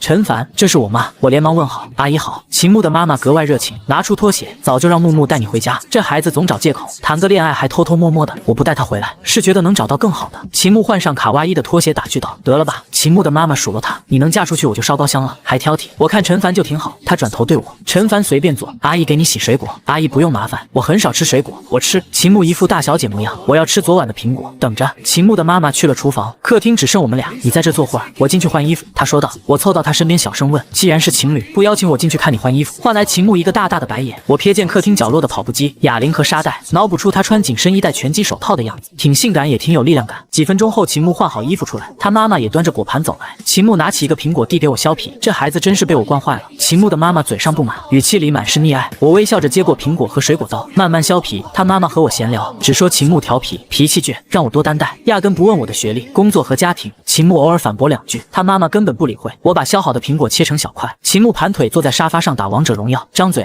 示意我喂他。我照做的同时，也切了一半递给他妈妈：“阿姨您也吃，我下午吃过了。”他委婉回绝：“你看看木木，真惯坏了。”他转头对秦牧：“别玩游戏了，陈凡第一次来，你陪陪人家。妈去楼下买点菜，陈凡晚上在家吃。”我话没说完，秦牧大声道：“陈凡喜欢吃红烧鱼，我看是你想吃了吧？馋死你！”秦牧的妈妈笑着说道。秦牧笑了起来：“陈凡，你先坐，我去超市买鱼，很快回来，等等我，一起去。”秦牧放下手机起身：“你去干什么？就知道添乱。”他妈妈鄙夷道：“我就要去。”无奈我也跟着去，充当了一下司机。回到家，秦厅长也下班了。面对他，我不自觉的紧张，或许是因为陈少杰的案子心虚，他没问我的学历、工作、收入和家庭，只问我会不会下象棋。我棋艺不精，但下得慢，会认真分析棋局。他总说慢慢思考，别着急。一盘棋下了近1小时没分胜负，就被秦牧妈妈叫去吃晚饭。吃饭时，秦厅长问我喝不喝酒，我委婉回绝，和秦牧一起喝果汁。我全程充当半个服务员，给秦牧夹菜，尽量表现得称职。饭后，秦牧拉着我去散步，我提前告辞。那盘棋成了残局。电梯里，我松了口气：“大小姐，都出你家了，不用抓这么紧吧？”秦牧调皮的笑：“给你点个赞，专业级演员，谢谢啦。你爸妈可能已经发现我是赝品了，不然怎么不问我的工作、收入和家庭？不会的，你演得很好。”他不在意的说：“我爸妈希望我男朋友进公安系统，所以不关心你现在做什么。真确定关系了，他们会给你找个体面工作。”这话让我有点心动。有个公安厅厅长老丈人确实不错，但也只是瞬间的自我陶醉。秦牧开车把我送到关渡古镇停车场，接着他便回去了。第二天，秦牧带着汉堡炸鸡来我家。关于二叔的事，他又有了点子。没证据就无限期扣押嫌疑人，于理不合。他让我利用网络的舆论帮二叔，可我根本不认识做自媒体的人，只能想到李家豪。电话接通后，他惊喜叫道：“陈凡，你醒了？你现在忙吗？有件事想跟你说。”“忙着呢，我得守在这不能走。”“干嘛呢？”“手术室门口啊。”他顿了顿：“咱爸在里面做手术呢，快结束了。”“咱爸做手术？”我一脸懵逼：“我爸怎么了？做什么手术？”“嘿嘿，是咱爸。”李家豪纠正：“在做肾移植手术，成功后就不用每周透析了，换肾才是治本。”我不敢相信自己的耳朵。对啊，他自豪感爆棚。这1星期我没闲着，找肾源联系医院，3天就找到合适的肾源，谈好价钱带医生验货，马上接咱爸来上海手术。我办事效率够高吧？回头你得请我撸串。家豪，你没开玩笑，这种事能开玩笑吗？我和爸妈现在就在上海，我骗他们说你最近忙，等手术完你就来。换肾手术加肾源，不得40-50万，钱的事你别担心，咱爸很快就健康了。下周我们回昆明疗养，确定没有排斥反应再出院。他顿了顿，妈从厕所出来了，我把电话给他。10几秒后，我妈的声音传来：“陈凡是你吗？妈，家豪带你们来上海做换肾手术，你怎么不告诉我？”我妈惊讶：“家豪说你知道啊，这到底怎么回事？”“没事，你先陪爸把手术做完，我明天就赶过去。来回机票贵，这边吃住也贵，我能照顾好你爸，你老实等着。电话费也贵，还要和家豪说什么吗？给他吧。”电话回到李家豪手上，他笑着问：“怎么样？没骗你吧？”我深吸一口气：“哥们，谢谢你，这笔账我记下了，以后你让我做牛做马都不推辞。”哈哈，做牛做马就算了。他话锋一转：“不如你做我姐夫怎么样？”实话告诉你，找肾源联系医院这些都是我姐想到并牵头做的，我就是陪着爸妈来手术。你要谢就当面谢我姐，考虑一下呗。我姐那么漂亮，你当姐夫也不吃亏。我知道李家豪说的当姐夫是玩笑，帮我爸安排换肾手术这种大事，他肯定搞不定，多半是李诗雅牵头做的。他做事靠谱，比李家豪成熟得多。放下电话，我琢磨着该怎么谢李诗雅。秦牧拿起最后一个鸡翅：“听你打电话，你父亲在做手术，李诗雅帮忙安排的，估计是心存愧疚吧。”秦牧微微一笑：“若不是他举报，警方也不会盯上陈少杰，就当他花钱买安心。”话虽如此，我还是感激李诗雅。想拿起汉堡时，才发现全家桶里只剩主食，鸡翅鸡腿全被秦牧吃了。他察觉到我的目光，嘻嘻笑道：“不好意思，我也没吃午饭，忘了是给你买的。这古灵精怪的性子倒挺招人喜欢。”秦牧陪了我2个多小时之后便离开了，我心里百感交集。不管李诗雅出于什么目的，这份情我记下了。我几次想给他打电话道谢，却都没勇气。上次他骂我带坏李家豪的画面还历历在目，后来虽在他家见面，他也没多交流。听完我的诉求就回了卧室，我们之间终究有隔阂。思考一晚后，我决定去迪凯酒店找李诗雅当面道谢。刚到办公层，就遇见了急匆匆的高旭：“你怎么来了？找我还是找李总？”“都找。”“找李诗雅道谢，找你约晚上喝酒，吐槽心里的苦闷。”“我劝你晚点找李总吧。”高旭压低声音：“他摊上大事了，上午开董事会，下午开员工大会，说是他挪用公款被降权了，李全明要趁机抢董事长职位。”高旭左右张望：“这里说话不方便，咱俩去3楼星巴克，边喝边聊。我要找李诗雅，晚点再说。”高旭急忙提醒：“段静南在他办公室呢，就是段文涛他爸，你现在去肯定见不到人。”我只好跟着高旭来到星巴克，在角落坐下。今天的董事会是李全明发起的。高旭压低声音：“财务总监党经举报李诗雅上周挪用了80万公款，李全明趁机提议降他的权，超超过50万的花销要董事会半数同意才行。现在详权已经定了，不过有股东给了他3天时间，解释清楚钱的用途就能撤销决定。50万就要申报，这董事长不就名存实亡了？我挠着头说，差不多。高旭抿了口咖啡，公司派系斗得厉害，党进是李全明的人，还有几个股东跟着他，但也有大股东挺李诗雅。下午底层开会还特意强调财务支出，要发票和领导签字。正聊着，党进走进了星巴克，坐在我的斜对面打起电话。明总你放心，我有李诗雅的邮件，上面是他的银行卡信息，80万确实转过去了。他说道，这笔钱他赖不掉，1个多星期了，发票和回执单都没有。我既然敢举报，就已经堵死退路。明总你可不能忘了我。停顿了几秒，他又说我懂，各个部门负责人的用款记录我都有，真要深究谁都脱不了干系，咱们静观其变就好。账目我都做好了，你要谁的财务信息，我随时给你。党进挂了电话，我小声问高旭，他这是要威胁其他职员？高旭点头，做了个虚的手势。公司水深得很，李全明这伙人是铁了心要推翻李诗雅，80万的铁证都在党进手里，他这明显是给对方留了把柄。等党进离开，我们才回到迪凯办公层。高旭去上班，我来到李诗雅办公室门口按了门铃，开门的是他的助理刘小茹，一脸不友好，你来干什么？谁啊？李诗雅的声音从里面传来，就是那个上任3天就被撤的陈部长。刘小茹瞪了我一眼，让他进来吧，我们单独聊聊。李诗雅递来一杯水，面带微笑，其实我该早点找你道歉，嘉豪把那天打架的缘由都告诉我了，我很后悔，如果你们打的不是段文涛，我或许不会失去理智举报陈少杰，对不起，谢谢。我看着他，我这次来是专程道谢的，如果不是你，我爸根本付不起30-40万的换肾费用，我不想亏欠你，但我现在确实没钱还你。说到这，我一时语塞，换做秦牧，我肯定会玩笑似的回，以身相许行不行？但对他这话实在不合适，怎么不说话呢？他追问，我憋红了脸想说，有需要帮忙的尽管开口，可想到自己没什么本事，说这话太虚伪，索性就不说了，更多的还是感谢。李诗雅微笑道，那我就得客气说一句，有你这句话就行了，酒桌上不都这么说吗？我轻叹，你别调侃我了，我知道你帮我爸付换肾费，多半是为了减轻自己的愧疚。他狠狠瞪了我一眼，没良心的家伙，随便你怎么想，你不是想谢我，不想欠人情吗？现在下楼给我买个香草味的可爱多，买回来这事就扯平了。我惊讶，真这么简单就扯平？不然呢？他调侃，那请你回迪凯当安防部部长。这个话题太沉重，我索性下楼买可爱多，拿着可爱多回到办公室。李诗雅正趴在桌上拖着下巴发呆，我把冰淇淋递过去，诺，香草味的。他抬起眼皮，小心翼翼撕开包装，伸出粉舌舔了一下，露出满足的笑容。我问满足了吗？超级满足，我最喜欢可爱多了。他眯起眼睛，陈凡你最喜欢吃什么零食？我摇头，小时候没什么零食记忆，非要选的话就是5毛钱一包的辣条，吃的满手是油。以前二叔总抢别人的零食给我，我俩的零食都是这么来的。李诗雅满脸不解，她没法理解男孩子吃零食还要抢。吃完可爱多，李诗雅突然问陈凡，你下午有事吗？怎么了？我带你去月亮湾。我后来才知道，月亮湾有个特别的娱乐项目，蹦极。早知道是这，我死也不会来。我从小恐高，站在100米高空往下看，头晕目眩。李诗雅绑好装备，看着我道，你不试试？风在耳边呼啸的感觉，能让你忘记一切烦恼，像重生一样。疯了！我提醒他，万一出安全事故怎么办？真就彻底空白了。他嘴角上扬，洒脱地说，真出事也挺好，活着这么累，来场意外离开也不错。说罢张开双臂跳了下去，我紧紧抓着护栏往下看，他的身影越来越小。小伙子，要不要试试？很刺激。工作人员问道。很多人来蹦极是想感受死亡瞬间的想法，连死都不怕，还有什么可怕的？他继续说，刚刚跳下去的姑娘常来，以前都是一个人，今天带你过来，我还挺吃惊。她经常来找死。我问，都是压力大来释放的。工作人员笑道，不，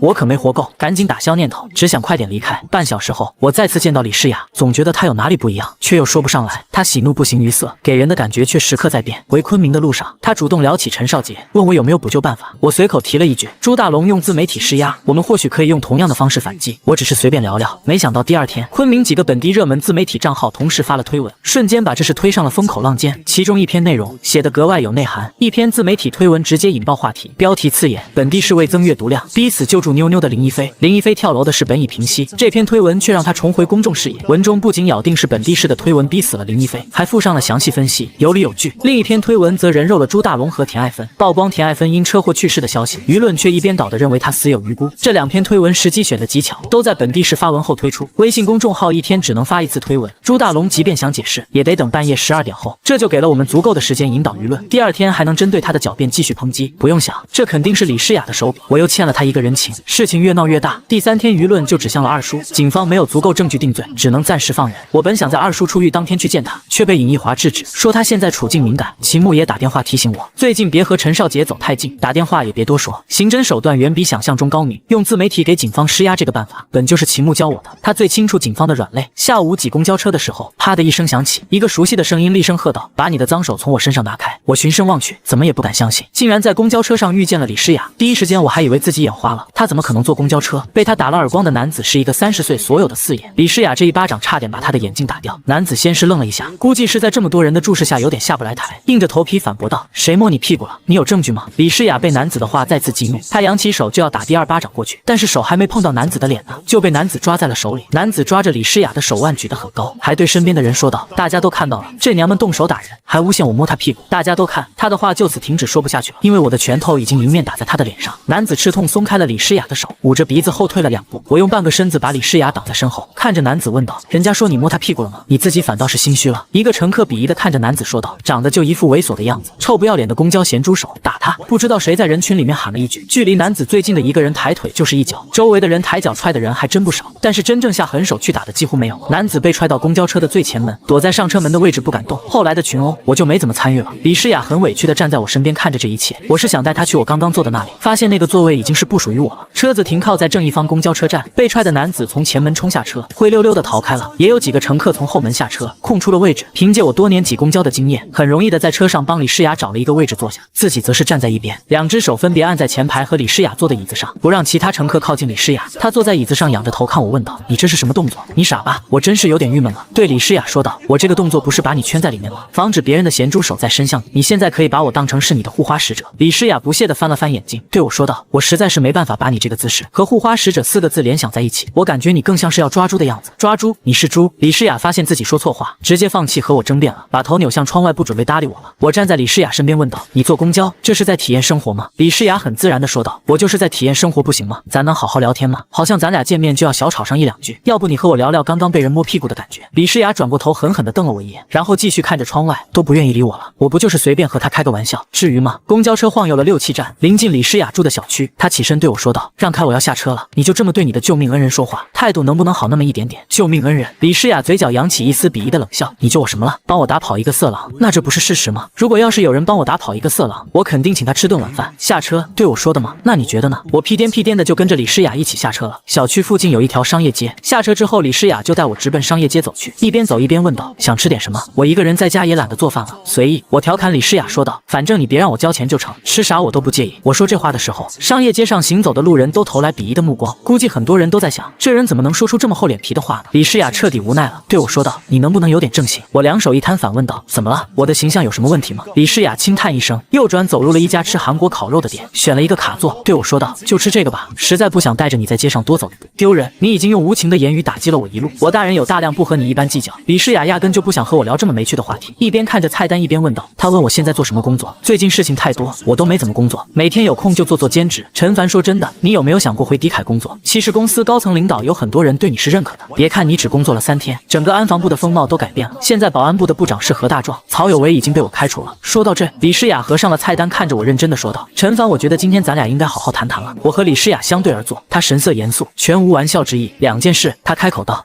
还是以前说的，我管不住嘉豪了，但你能不能跟陈少杰说，别带着他打架？他要是有个3长2短，我该怎么办？上次打架不怪陈少杰，但我就是担心。”明白，我说道。第2件事是什么？第2件事关于你，我挺希望你能回迪凯的。我难以置信的盯着他，想从他眼里找到答案，不用怀疑我的诚意。李诗雅解释：“我觉得你有能力，上次你只工作了3天，多数保安对你评价不错，说你有想法，有领导能力，能让人佩服你的做事风格，要不要考虑回来？现在找份合适的工作不容易，要是只求每月3-5千维持生活，送外卖、当保安都行。我没有看不起这些工作的意思，只是觉得做事该考虑长远发展，而不只是为了几千块。你觉得呢？”这番话很中肯。我以前只想着多赚钱给爸看病，从没考虑过稳定和发展，此刻心里颇受触动。沉默片刻，我点头道：“谢谢你告诉我这些，你说的都对，容我考虑考虑吧。”之后我们聊到学习，他问我：“你上学时学习很好吗？”高考语文只考了60多分，作文没写，总分有600多。李诗雅眼睛瞪得极大，满脸不敢置信。我们边吃边聊了近1个小时，临走时我诚恳地问他有不懂的能不能请教，他告诉我随时可以，前提是要请他吃饭。经过这段时间的相处，我感觉和李诗雅的关系变得有点不一样了。2天后的上午，李家豪突然打电话，换肾手术很成功，排斥现象不明显。我们下午1点到长水机场，你过来接机。悬着的心终于落地，我第一时间打给二叔报喜，结果他早就知道了。李家豪还是更信任他。吃过午饭，我赶到长水机场国内到达出口，尹一华依偎在陈少杰身边，不远处的椅子上，李诗雅一个人坐着看文件。他们明明认识，此刻却装作陌生人。陈凡，你来了。尹一华先打招呼，我看向二叔，是不是要打算重新做人了？滚犊子！他骂了一句。我走向李诗雅，他直到我站在面前才抬头，自然的捋了捋头发。接到家豪的电话了吧？他收起文件，现在你爸爸的病控制住了，你应该轻松不少吧？谢谢，我发自内心感激。我妈包的饺子特别好吃，等他稳定了，你去我家，我让妈妈给你包。好啊，李诗雅一口答应，说话算数，这事就这么定了。话音刚落，李家豪带着我爸妈从出口出来。二哥、华姐，我们回来了。他高声挥手，大哥、二叔迎上去，我对李诗雅说：“我们过去看看。”李诗雅跟着我上前，二叔把尹一华介绍给我爸妈，聊了几句，我才开口：“爸，感觉好多了吧？多亏了家豪啊，要不我后半辈子彻底废了。”爸满脸感激：“爸，李家豪叫的亲切，你别谢我，联系肾源都是我姐做的，我给你介绍，我姐诗雅。”爸激动地说：“孩子，叔叔谢谢你了。”叔叔您客气。李诗雅笑道：“家豪和陈凡投缘，当了你们干儿子，咱们都是一家人，千万别这么见外。”就是。李家豪附和：“爸你别客气，咱别在机场耗着了。二哥走，先找地方吃饭。”我们5人去到停车场，竟然发现李诗雅开的是接待用的别克 G18。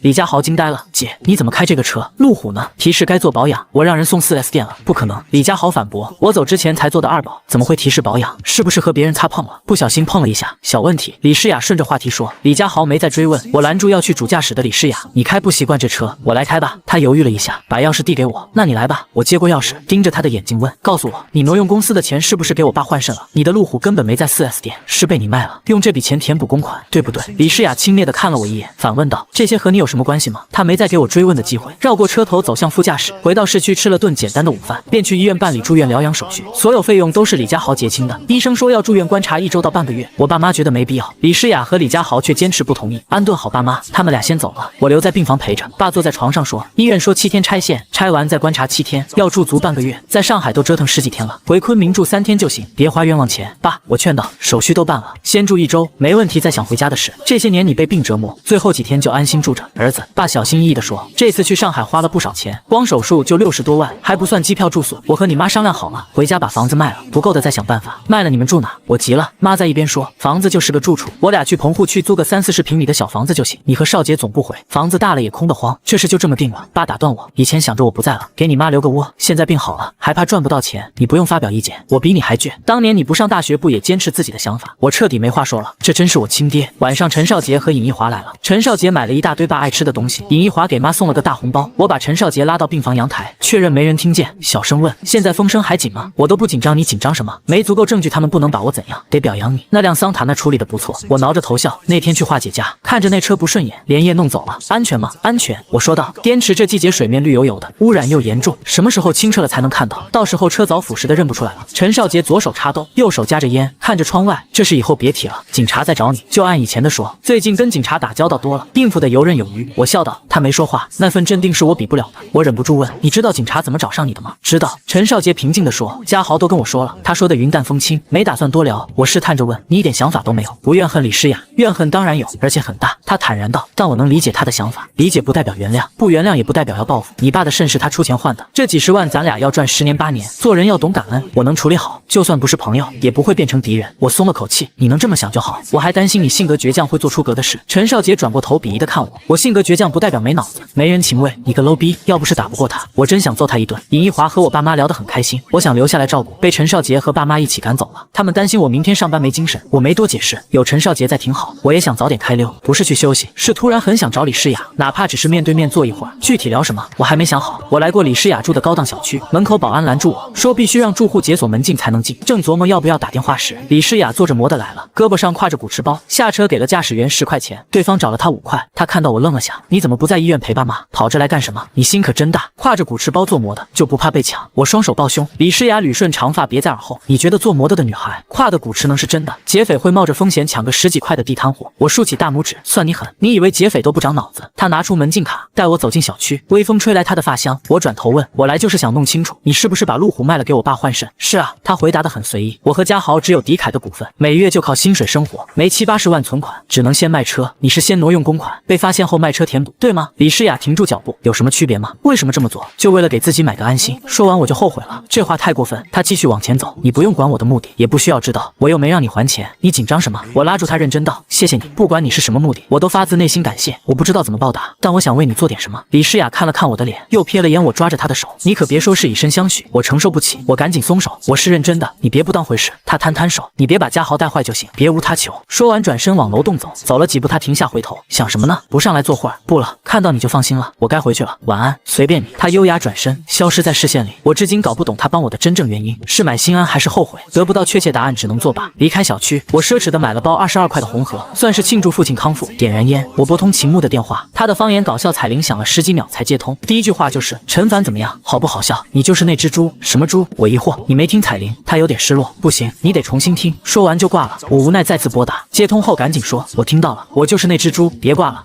秦牧笑道，这么晚打电话，肯定有事吧？你就这么确定？当然，他毫不客气。你哪次主动打电话不是有事？没事，连我朋友圈都懒得点赞。仔细一想，还真是。我有点脸红，原本准备好的话都不知道怎么开口了。秦牧长叹，算了，不和你计较，说吧，这次又有什么事？秦牧的话让我无地自容，握着电话战战兢兢道，要不我请你来酒吧听音乐吧？奇怪，秦牧喃喃道，人家请客去酒吧都是喝酒，怎么到你这就变成听歌了？不该是喝酒吗？我说道，我怕我说请你喝酒，你会担心我对你图谋不轨，比如灌醉你骗去酒店开房。放心，秦牧潇洒道，你喝不醉我，就算喝醉了，我也不会轻易跟你去开房。发地址过来，今天刚好有空，我把酒吧的地址发给他。这里环境清幽，更像清吧，小吃和啤酒几乎免费，洋酒也只收成本价，不用担心被宰。说吧，秦牧捧着扎啤杯，见面可以直接说了，你要和我说什么？帮我搜集党静和邓启明坑狄凯前的证据，我很需要。秦牧翻了翻眼睛，我记得以前我主动给你，你都爱答不理，现在怎么要我帮你搜集？如果我没猜错，是李诗雅让你帮忙的吧？不是。秦牧提高声调，小陈凡，你可别撒谎，你很笨，撒谎会心虚，我一眼就能看出来。没撒谎，我坦然看着他，是我主动想帮李诗雅。我爸得肾病多年，一直靠透析维持，我没本事，在昆明混了4年多也没赚到换肾的钱。前段时间陈少杰帮李家豪打架，李诗雅误以为是陈少杰带的头，一气之下举报了他。我当时做了最坏的打算，陈少杰被查大概率是死刑，死缓或无期，我也脱不了干系。我跟李家豪说，我们被抓后，只求他照顾我爸，每周给点透析费，等我出来再还。后来李诗雅把我爸送到上海做了换肾手术，这笔钱是他挪用的公款。党静和李全明趁机攻击他，召开董事会降了他的权，他没办法，卖了路虎车填补公款。我觉得该为他做点什么，这就是初衷，没撒谎。秦牧认真听完，陈凡，我相信你说的是真的，这很符合你的性格，别人对你好，你就加倍回报。我以前查过邓启明的资料，都能当证据，回头我再详细查下交易信息，整理好一起给你。谢谢。我说道，咱俩萍水相逢，你无数次帮我，我除了说谢谢，也不知道能为你做什么。秦牧眯起眼笑，有啊，你要经常跟我回家，应付我爸妈。上次就吃了顿饭，我妈对你好感爆棚，一直催我带你回家，你什么时候有空跟我回家溜溜呗，就当哄我妈开心了，也省得她一直在我耳边念叨。你放心，我不会打扰你追求李诗雅的。啥？我惊叫道，我追李诗雅？你别没事乱点鸳鸯谱好不好？我什么时候说我追求李诗雅了？你在哪道听途说的？秦牧骄傲地说道，还需要道听途说？我已经看出来了，你聊起李诗雅的时候，眼神总是那么温柔，说话的声音都情不自禁地压低了一些，自带温柔感。尤其是你说到李诗雅为了你卖掉路虎车的时候，更是满眼的感动。别以为这些小细节我看不出来，估计你自己都没感觉得到吧。所以我很确定，作为我的赝品男友，我会全力以赴地支持你，加油，把你的女神追到手。我翻了翻白眼说道，荒谬，你完全是在胡乱猜测。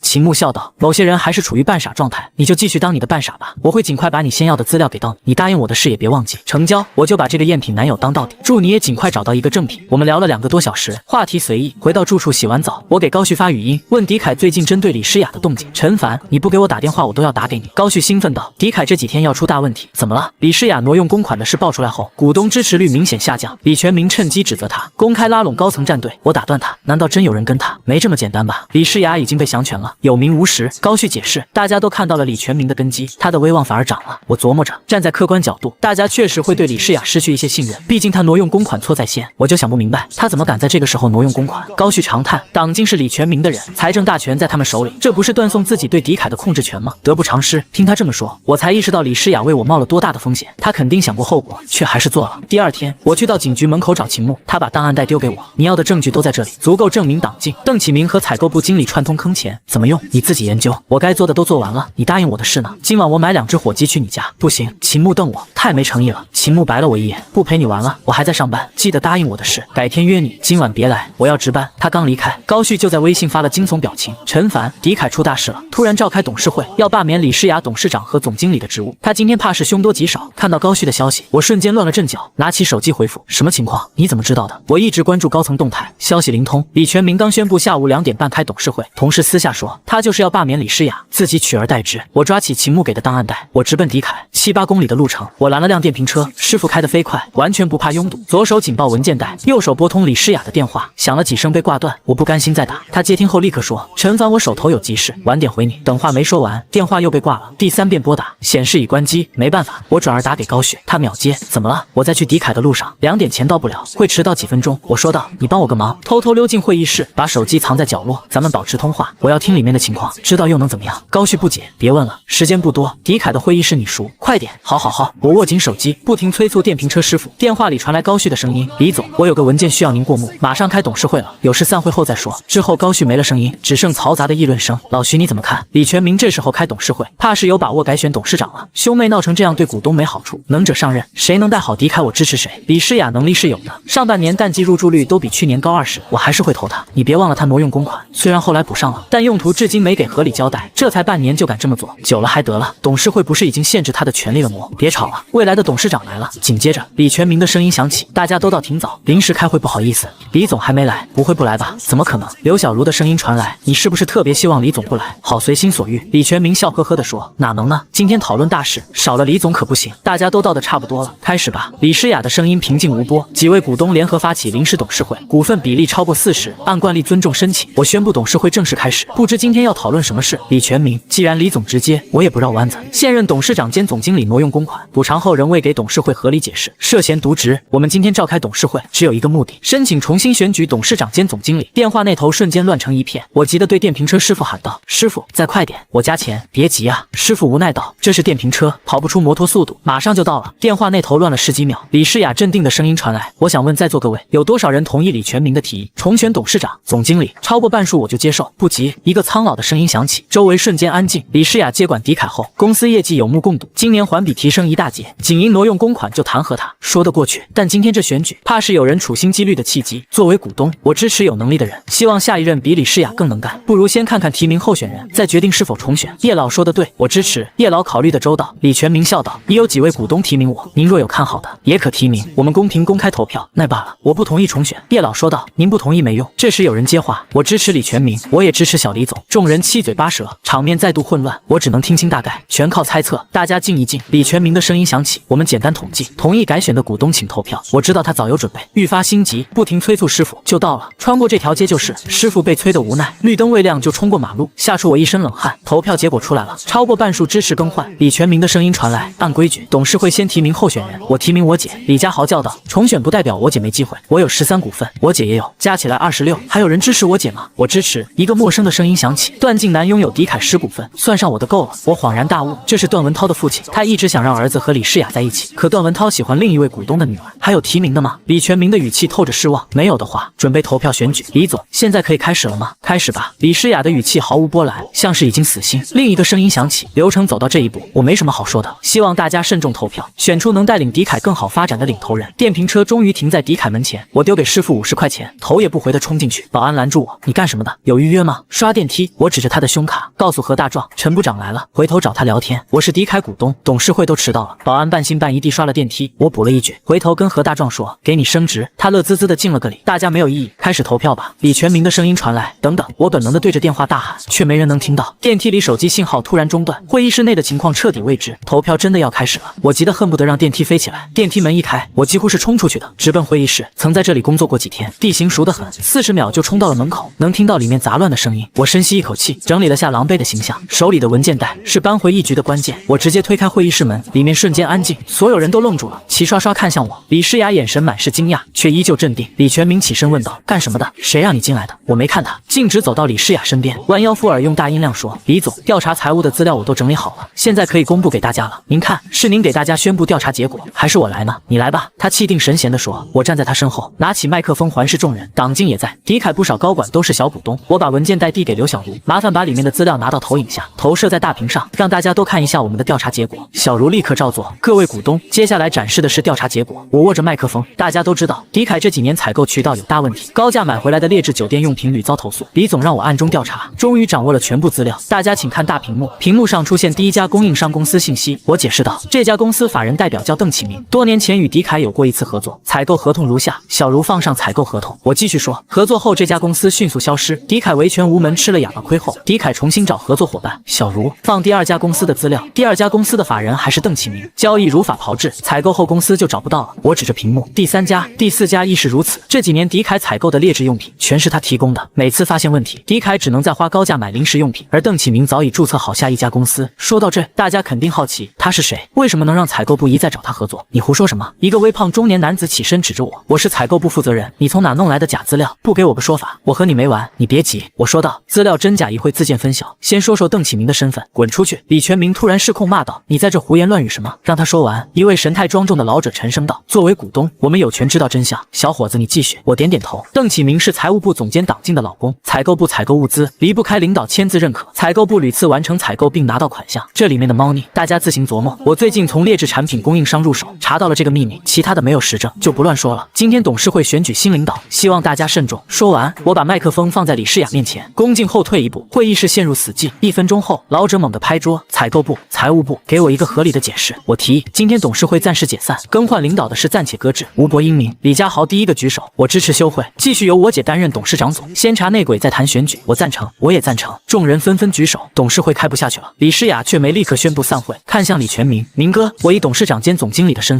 命令你调查这件事，3天之内给全体股东一个合理的解释，做得到吗？”我当场愣住。李诗雅明明知道李全明和党禁是一伙的，怎么会让他调查？他是糊涂了，还是想和李全明言和？李全明也是一脸懵逼的看着他。我偷偷瞄了一眼党禁，党禁脸色铁青，显然是惊吓过度。邓启明的操作相当隐蔽，每次合作后就注销公司，但秦牧还是把他用自己和亲属身份注册的公司全挖了出来。投影仪上的资料详细标注了法人与他的关系。我实在不懂，李诗雅为什么要让李全明调查？这不是给他徇私舞弊的机会吗？好，我会调查清楚，尽快给董事会交代。李全明沉默几秒后说道。李诗雅点头，对众人说：“既然大家提议休会，今天的会议就到这，散会。”他起身离开，小茹收好资料跟上，还冲我使眼色让我随行。到了李诗雅的办公室，小茹兴奋地把资料拍在桌上，抱住她：“诗雅好棒，今天化险为夷，你早让陈凡调查这些，怎么不告诉我？还让我担心半天，死丫头，快放开我，勒死了！”李诗雅拍着她的背：“谁让你不跟我说有提前准备？”小茹松开她，笑道：“没有，陈凡的出现纯属意外。”李诗雅摇头，小茹看看我又看看她：“你没骗我，真没有？”小茹收起兴奋，狐疑地盯着我，我两手一摊：“别这么看我，我有压力，看你就不顺眼。不过这次算你厉害，以后不给你摆脸色了。”小茹瞪了我一眼：“小茹，你先去忙，我和陈凡单独聊几句。”李诗雅说道。办公室里只剩我们俩。李诗雅轻声说：“我真没想到你会在最关键的时候出现，我都做好让位的准备了。李全明处心积虑这么久，今天本是势在必得，你的出现打乱了他的计划，干嘛这么容易认输？”我笑了笑，之前就给过你党禁和邓启明坑公司的资料，你怎么不用？大家都知道党禁是李全明那边的人。李诗雅面露苦闷：“迪凯的内部斗争比你想的复杂，李全明只是对方的一把枪，背后集团实力很强，单单对付一个党禁改变不了什么。我刚接管迪凯没多久，根基不稳，本不想撕破脸，可今天实在是被逼到份上，继续委曲求全。”我猜测到委曲求全，他疑惑：“我哪有？你让李全明调查党禁和采购部领导，不就是让他徇私舞弊吗？到时候他暗箱操作放过党禁，大家面子上好看，继续相安无事，这不是你的目的。”李诗雅嘴角扬起浅笑，没回答，转而问道：“陈凡，你觉得我是个什么样的女孩？什么样的？”我愣了愣，你突然问这个，我怎么说？直说就好，想到什么说什么。我犹豫半天，蹦出一句：“不达目的不罢休。”你为什么这么说？我是那种不择手段的人。他愣住了。是啊，我艰难地说，比如你举报陈少杰，就是希望他别带坏李家豪，完全没必要这么极端。可你为了目的就这么做了。李诗雅深吸一口气，好吧，还有，为了给我爸换肾，你不惜被李全明抓住把柄，挪用公款，也不在乎自己的处境，只想着把事办成，这也是不达目的不罢休。真的谢谢你，我爸这些年活得太累，没有你，不知道他还要煎熬多久。没什么，你也帮了我不少，咱们扯平了。之后我们聊了一会，我便离开了。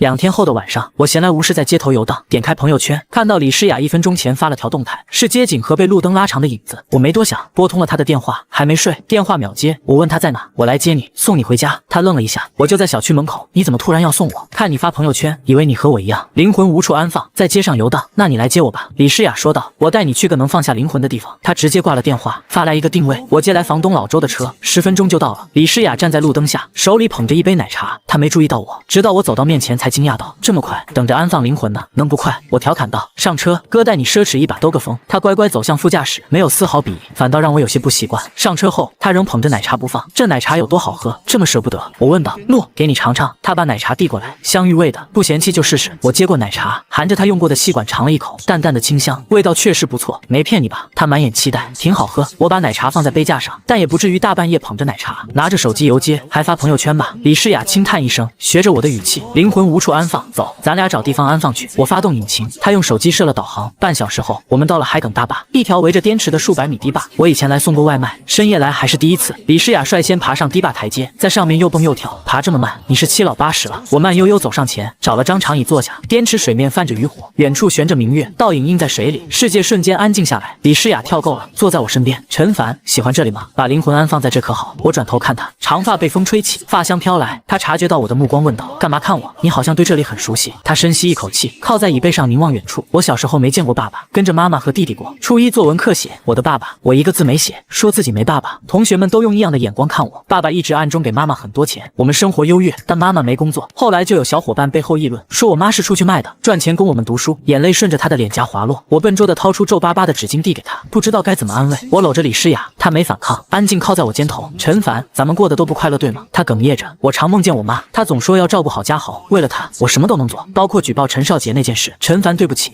他越哭越凶，身体不停抽动，眼泪浸湿了我的肩膀。原来痛苦的不止我一个。我情不自禁吻了他的额头，把他搂得更紧，生怕他察觉我的局促。他其实已经察觉到了，但奇怪的是他却没点破。夜深人静，我们就这么相互依偎着，他也没有挣扎。过了很久，他轻声说：“陈凡，我冷，我们回去吧，别着凉了。”我松开手，你车里有衣服吗？我还想再坐会儿。没有，我脱下外套披在他身上，咱们沿着堤坝走走。坐着不动更冷。他披着我的衣服，和我挨得很近，我想牵他的手，又怕太唐突，只能按捺住冲动。压力大的时候，我就来这里走一走。他轻声说：“空旷的地方能让人舒畅。”我早就习惯来这儿发呆，偷偷哭一场。陈凡，他打断我，小心翼翼地问：“你可以不叫我的全名吗？只叫我诗雅好吗？你这么叫，我总觉得陌生。还是说你只把我当普通朋友？”不是，我怕你不高兴。没关系。他挤出一丝微笑。每个人都该有几个亲密的朋友，我都肯在你面前哭了，你还觉得我把你当一般朋友吗？闺蜜级的，不知道。他的声音很轻，反正你这么叫，我不会生气。听他这么说，我心里有点小窃喜，感觉他对我好像跟以前不一样了。我随口问：“这2天公司怎么样？李全明没再找你麻烦吧？他调查党禁有结果了吗？”我一直想不通，你为什么让他调查党禁？这不冲突吗？公司所有人都知道党禁是他的人。他轻叹，那天董事会我当着所有人的面那么说，就是要让大家看着他怎么处理，他肯定会保护党禁，把事压下来。我没给他机会。聊到公事，他瞬间变得果断。我以董事会名义起诉党禁以公谋私，这事已经不是公司内部矛盾了，他面临牢狱之灾。闹大之后，李全明也脱不了干系，根本保不住他。他现在左右为难，保党禁就会暴露自己，让他扛下所有，又会寒了其他人的心，这是攻心较量，就看他怎么应对。我震惊了，没想到他心思这么缜密。当天董事会短短几10分钟，他竟然布了这么大一个局。李老爷子把狄凯交给他，果然明智。他既有软弱痛哭的一面，也有睿智稳重的模样。谁小看他，怕是要吃大亏。想到这些，我莫名有些高兴。对了，他突然停下脚步看着我，那些调查资料你是从哪弄来的？背后一定有人帮你，而且关系很好吧？律师拿到资料都惊呆了。你方便约他一下，让我当面道谢吗？我还有件重要的事想找他帮忙，让李诗雅和秦牧见面。真的要这样吗？我压根没想过李诗雅会和秦牧见面，总觉得他们俩不会有交集。见我没说话，他小心翼翼地问：“是不是不方便？如果不方便，你帮我谢谢秦牧就好。”没有，我解释道，我没想到你要见他，改天我约一下，看他的态度。秦牧调查党禁老公的事，知道的人越少越好，毕竟不是正规渠道，他本人也避讳谈这些。我明白了。李诗雅微笑道：“时间不早了，我们回去吧。”凌晨1点，我把他送回家。1点半回到酒吧，房东老周还没睡，坐在卡座边就着台灯看书，桌上放着一壶咖啡。我把车钥匙放在桌面，道谢后便离开。第2天中午，李诗雅的电话打了过来：“今天周五，咱俩一起去医院看你爸妈吧。”嘉豪说他们又吵着出院，他管不住，得你这个儿子亲自劝。我无奈叹息：“好吧，那我等会就过去。”他提醒道：“是咱俩一起，你下班来迪凯酒店找我，我等你。”6点1刻，我赶到迪凯酒店。李诗雅的办公室里只有他一个人，桌上堆着永远看不完的文件。需要助理吗？我认识不少汉子，看文件没问题。我装模作样的问：“行啊。”他随口说道：“明天过来给我当秘书，那你得先赔我一辆电动车，我的车就是在这丢的，你都没帮我找。”李诗雅放下文件，抬头看着我：“走，现在就带你去买，你也得说话算数，每天早上接我上班。”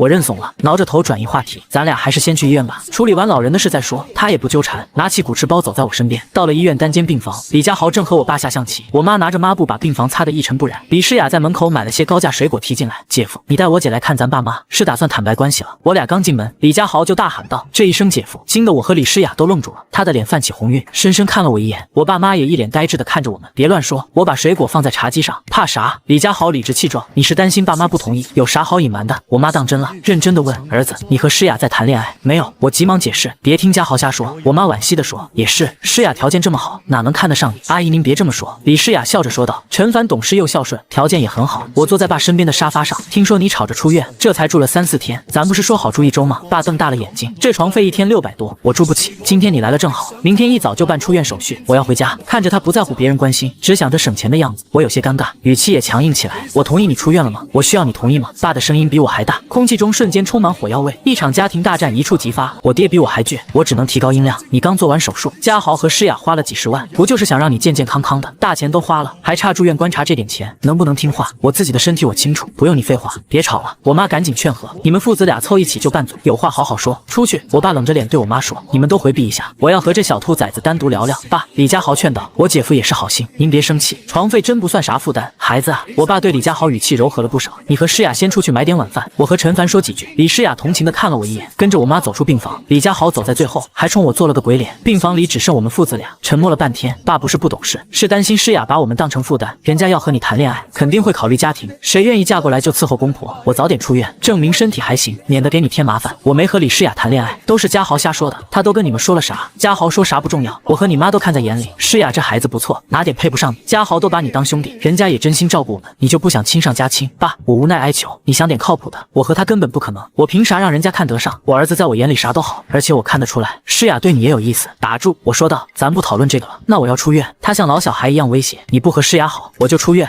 我爸得意地看着我，你自己看着办。我和你妈都商量好了，就喜欢诗雅，先住院，我妥协，你好好躺着，其他的以后再说。李家豪回来时提了6个餐盒，4荤2素加1份排骨莲藕汤，一看就是他买的。我妈肯定舍不得这么大方，这得多少钱啊？我爸又嘟囔着心疼，爸，这都是小钱。李家豪笑道，等你出院，我带我姐回咱家，让妈包饺子吃，上次没吃够。好好好，我妈笑得合不拢嘴，出院就包饺子，这气氛总让我觉得有点怪异。吃过晚饭，我和李诗雅离开医院，我主动解释，我爸妈今天有点胡言乱语，你别往心里去。什么？他明知故问，他们说什么了？就是把你当成准儿媳妇的事，你别在意，我知道你根本不可能和我在一起。突然他毫无征兆地问，那你干嘛偷亲我？我瞬间语塞，脸一下子红到脖子根，原来他都知道。我赶紧掏出烟叼在嘴里，假装找不到打火机，我去买个打火机。不等他回应，我转身就跑。第2天，高旭约我喝酒，从他口中我得知党静和她老公邓启明都被抓了。什么时候的事？我无比惊讶。董事会第2天，党静在公司被穿制服的带走了，传闻邓启明也因造假逃税被抓。明天周一，估计有更劲爆的消息，党静和邓启明被抓了。那妞妞呢？我赶紧给秦牧打电话，他却说已经知道了，还告诉我妞妞的外婆前天来昆明了，他把祖孙俩安排在派出所招待所。挂了电话，我对高旭说，今天就吃到这，我得去趟派出所，有急事需要帮忙吗？高旭很仗义，暂时不用。我急匆匆离开火锅店，打车直奔派出所。好久没见妞妞了，不知道她还记不记得我，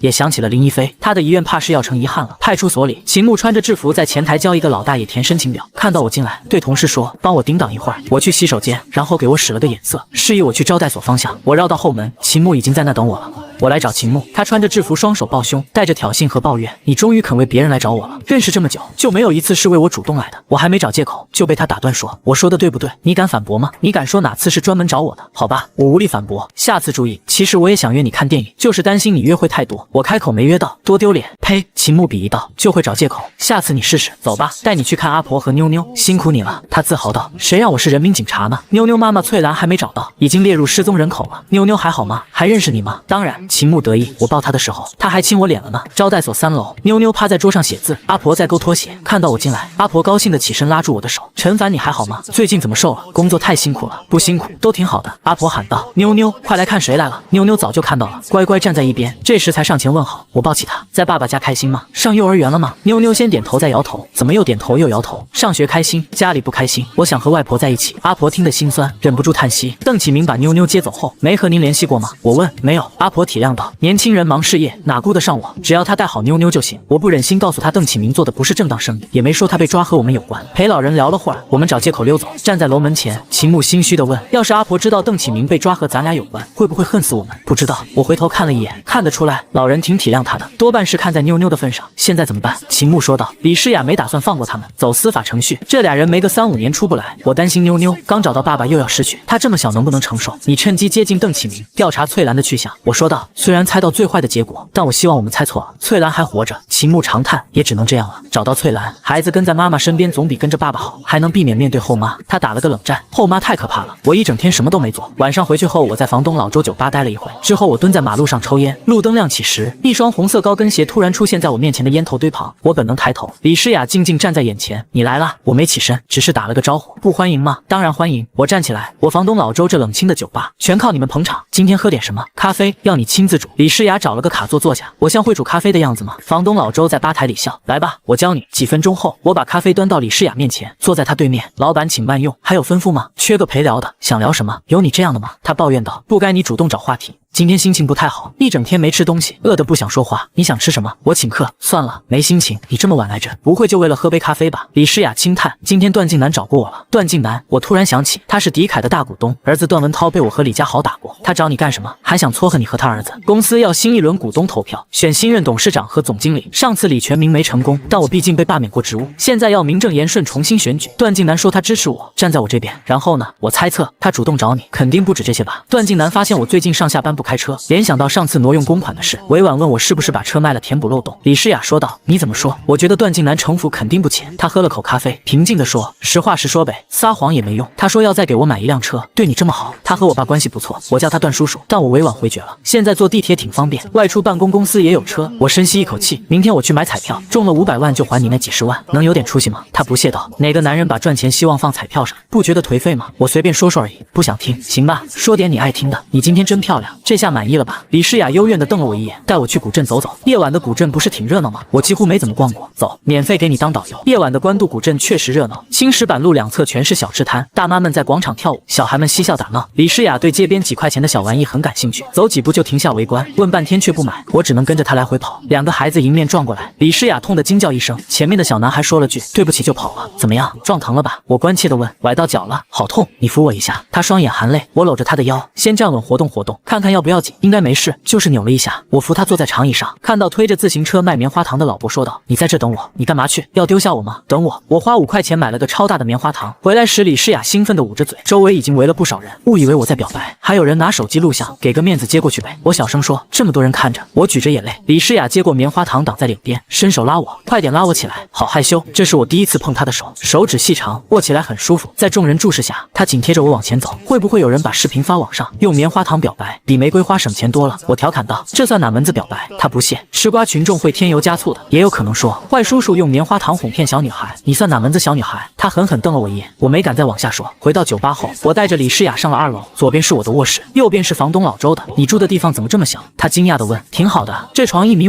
呢，睡着舒服就行。我衣服少，一个行李箱就够，要大空间干嘛？我后仰倒在床上，看到没？床垫舒适度绝了，你要不要感受一下？没想到李诗雅真的学着我的样子躺下来，脑袋正好枕在我的手臂上，那一瞬间感觉很奇妙。她微微侧头，轻声问，有没有压疼你的胳膊？没。我弯曲小臂搂住她，盯着天花板问，怎么样？我的床舒服吧？肯定比你迪凯豪华套房的床硬吧？李诗雅躺在我怀里不屑道，硬还好意思说舒服？睡硬板床对腰好，中医说的，脊椎不容易出问题。我把手轻轻放在她腰部，搂着她，是不是觉得拥抱更温暖？干嘛抱我？她嘴上这么问，身体却没离开，也没推开我的手。我厚着脸皮，有个长得好看、身材又好的美女投怀送抱，不抱一下多可惜。哎呦，话没说完，李诗雅的手就拍在我肚皮上，疼得我大叫。她从床上起来，愤恨地看我一眼，流氓！说完就往外走。我急忙爬起来追出去，见她趴在2楼走廊的木质护栏上，盯着楼下一片废弃的小水池发呆，想什么呢？我走到她身边，以为她还在生气，都想好怎么哄了。陈凡，你看这水池多漂亮。她轻悠悠地说，周围都是青石板路，要是种上田旗子、灯芯草，摆上桌椅，下午在这喝茶吹风，一定很享受。好主意，想想都觉得舒服。我顺着她的意思说，要不你和房东老周试试，开个酒吧后门，1楼屋顶加个遮阳棚，放几把椅子，我一定会爱上这里的。行，我帮你搭建好，等你来享受。我本能的回应，就这么定了。迪凯8楼的空中花园不也这样吗？你怎么不在那享受？那里人太多，都是住店客人，我上班时间去也不好。说的也是，我回去了。李诗雅看着我，有空我再来找你，陪我逛古镇，买棉花糖，我送你。不用了，她只留下2个字，傻瓜。脚步声在楼梯间回荡，我趴在护栏上盯着水池，觉得种上水生植物或许真的很好看。第2天一大早，我就准备出门，房东老周正在打扫1楼。这么早有新工作了？没有，去斗南花卉市场买点水生植物种子。干嘛突然买这个？昨天和李诗雅发现楼下水池能利用，开个后门，支上遮阳伞摆桌椅，种点植物，下午喝茶多舒服。老周笑呵呵的，我怎么觉得你像情窦初开的小伙子，收到心仪姑娘的暗示就拼命争取？别乱说，她怎么可能看得上我？重要的是你看上她没？看上就主动点，别后悔。我害羞的挠头，我没经验，快去买种子，回来我跟你一起改造。老周的话让我有点热血沸腾，可一想到自己的穷屌丝模样，又心虚起来。这不就是癞蛤蟆想吃天鹅肉吗？但我还是去了，就当是给自己找点事做。第2天刚起床，下楼看到老周已经把遮阳伞支在后门小水池边，鸟蛋、吊床和秋千也摆放整齐，阳光斜照下来，透着清幽。我拿起水壶浇了遍酒吧里的植物。老周的日子过得神仙般，浇花、看书、作画、喝酒。中午，老周煮了面，还握了荷包蛋，我俩正面对面，脚踩长椅吃得香，汤汁溅得四处都是。李诗雅突然来了，你们俩吃得很香吗？她看着我们的模样，忍不住问道，要不要来点？老周随口说，厨房锅里还有，我刚吃过。李诗雅找借口道，去后面看看，参观下我们的小水池。我对她说，老周都布置好了，还有鸟蛋呢。什么鸟蛋？她充满好奇，去了就知道。我笑着说，那鸟蛋是个吊床，舒服得很。李诗雅踩着高跟鞋走到后门，盯着小水池发起呆，怎么样？老周品味还行吧？我站在她身边问，很棒，就是缺了点景观植物。别急，昨天我撒了种子，个把月就能长出来。她翻了个白眼，亏你想得出来，要长到什么时候？买现成的多靠谱，再过几个月入冬，就算昆明暖和，谁还坐这儿？昆明大多人家没空调，冬天屋里比外面冷，我就爱在外面晒太阳。我狡辩道，心里却悄悄记下了她的话。这时李诗雅提议，要不我们在你家县城开个酒店，让叔叔阿姨打理，总比阿姨街边卖烤红薯强。开酒店，我使劲摇头，算了吧，投资太大，小县城流动人口少，没客人再便宜也没用。我知道你是好意，但不能盲目投资。他还要回迪凯上班，临走时他说，明天一早来接你，一起去医院。辞别他，我才猛然想起亲爹出院的日子，我居然忘了。我坐在酒吧靠窗的位置点燃烟，满心茫然。工作没了，日子也陷入了死循环。老周看出我的心事，默默递来一根烟，陪着我沉默。正坐着，秦牧的电话打了过来，带来一个震惊的消息，妞妞的生母找到了，可她已经不在了，是被邓启明杀害的。更让人揪心的是，没过多久，邓启明在看守所自杀了，而而党禁的律师立刻提起诉讼，把所有责任都推到了邓启明身上，死无对证。我总感觉不对劲，他是被人逼死的。我对秦牧说：“你心里最担心的是李全明那伙人下手会对李诗雅不利吧？”秦牧看穿了我的心思，故意打趣我，我却没心思开玩笑，只想尽快确认李诗雅的安全。我给李诗雅打了电话，让她来酒吧，顺便让她和秦牧见了面。两个姑娘聊得很投机，看着李诗雅松弛的笑容，我心里的慌乱竟少了几分。晚上，李诗雅拉着我出去散步，说起邓启明的事，她也认同我的猜测，大概率是李全明做的。党禁掌管狄凯财务，有太多猫腻，李全明不敢不管，让我回狄凯安防部吧。我鼓起勇气说，我担心你，李全明这么丧心病狂，我想在你身边陪着你。李诗雅停下脚步，深情地看我一眼后，突然踮起脚尖，在我脸上亲了一下，红着脸说：“傻瓜。”那一刻，我的心跳瞬间乱了节拍，所有的茫然和不安仿佛都有了归宿。第二天一早，李诗雅准时来接我，还带了早餐，我们一起去了医院。陈少杰和尹艺华也在，一家人忙前忙后。李诗雅丝毫没有董事长的架子，主动帮着收拾东西。我爸妈看她的眼神满是欢喜。送爸妈回县城的路上，李诗雅一路陪着，到了老家，她又跟着我妈一起打扫卫生、包饺子，忙得不亦乐乎。晚上没地方住，李家豪故意捣乱，把房间占了。李诗雅有些害怕，小声问我：“今晚你也住这好不好？”我一个人有点怕，我点点头，陪着她住在了县城最好的酒店。那一晚我们同床共枕，却始终守着分寸。她靠在我怀里诉说着狄凯的难处，自己的疲惫，我轻轻搂着她，第一次觉得原来有人陪伴是这样温暖的事。回到昆明后，李诗雅给了我一个意外的惊喜，让我去狄凯企划部当副总监，负责淡季推广方案。起初我很忐忑，怕自己做不好，可她一直鼓励我，陪着我开会讨论，帮我站稳脚跟。工作渐渐步入正轨，我也慢慢走出了之前的低谷。我继续帮秦牧应付着赝品男友的差事，而李诗雅始终在我身边，陪着我成长，陪着我解决所有麻烦。我不再迷茫，也不再逃避，终于鼓起勇气，在一个夕阳西下的傍晚，牵着李诗雅的手，认真地说：“诗雅，我以前总看不清自己的心，直到遇见你，我才知道我想要的从来都是你。”李诗雅笑着点头，眼里闪着光，紧紧回握住我的手。后来我们一起搞定了狄凯内部的派系斗争，李全明的阴谋被揭穿，得到了应有的惩罚。我爸妈在县城安安稳稳的生活，再也不用辛苦奔波。秦牧也找到了属于自己的幸福。我和李诗雅没有轰轰烈烈的告白场面，却有着细水长流的陪伴。每天我们一起去狄凯上班，有空的时候我们会一起回官渡古镇吃老周煮的面，或者坐在小水池边，看着我种下的种子长出的绿植，聊着琐碎的日常。曾经的我以为日子只会一直灰暗下去，直到李诗雅的出现，像一束光，照亮了我所有的迷茫。而如今，我也在不断的学习，不断的成长。以后的我会是大树，为它遮挡一切风雨。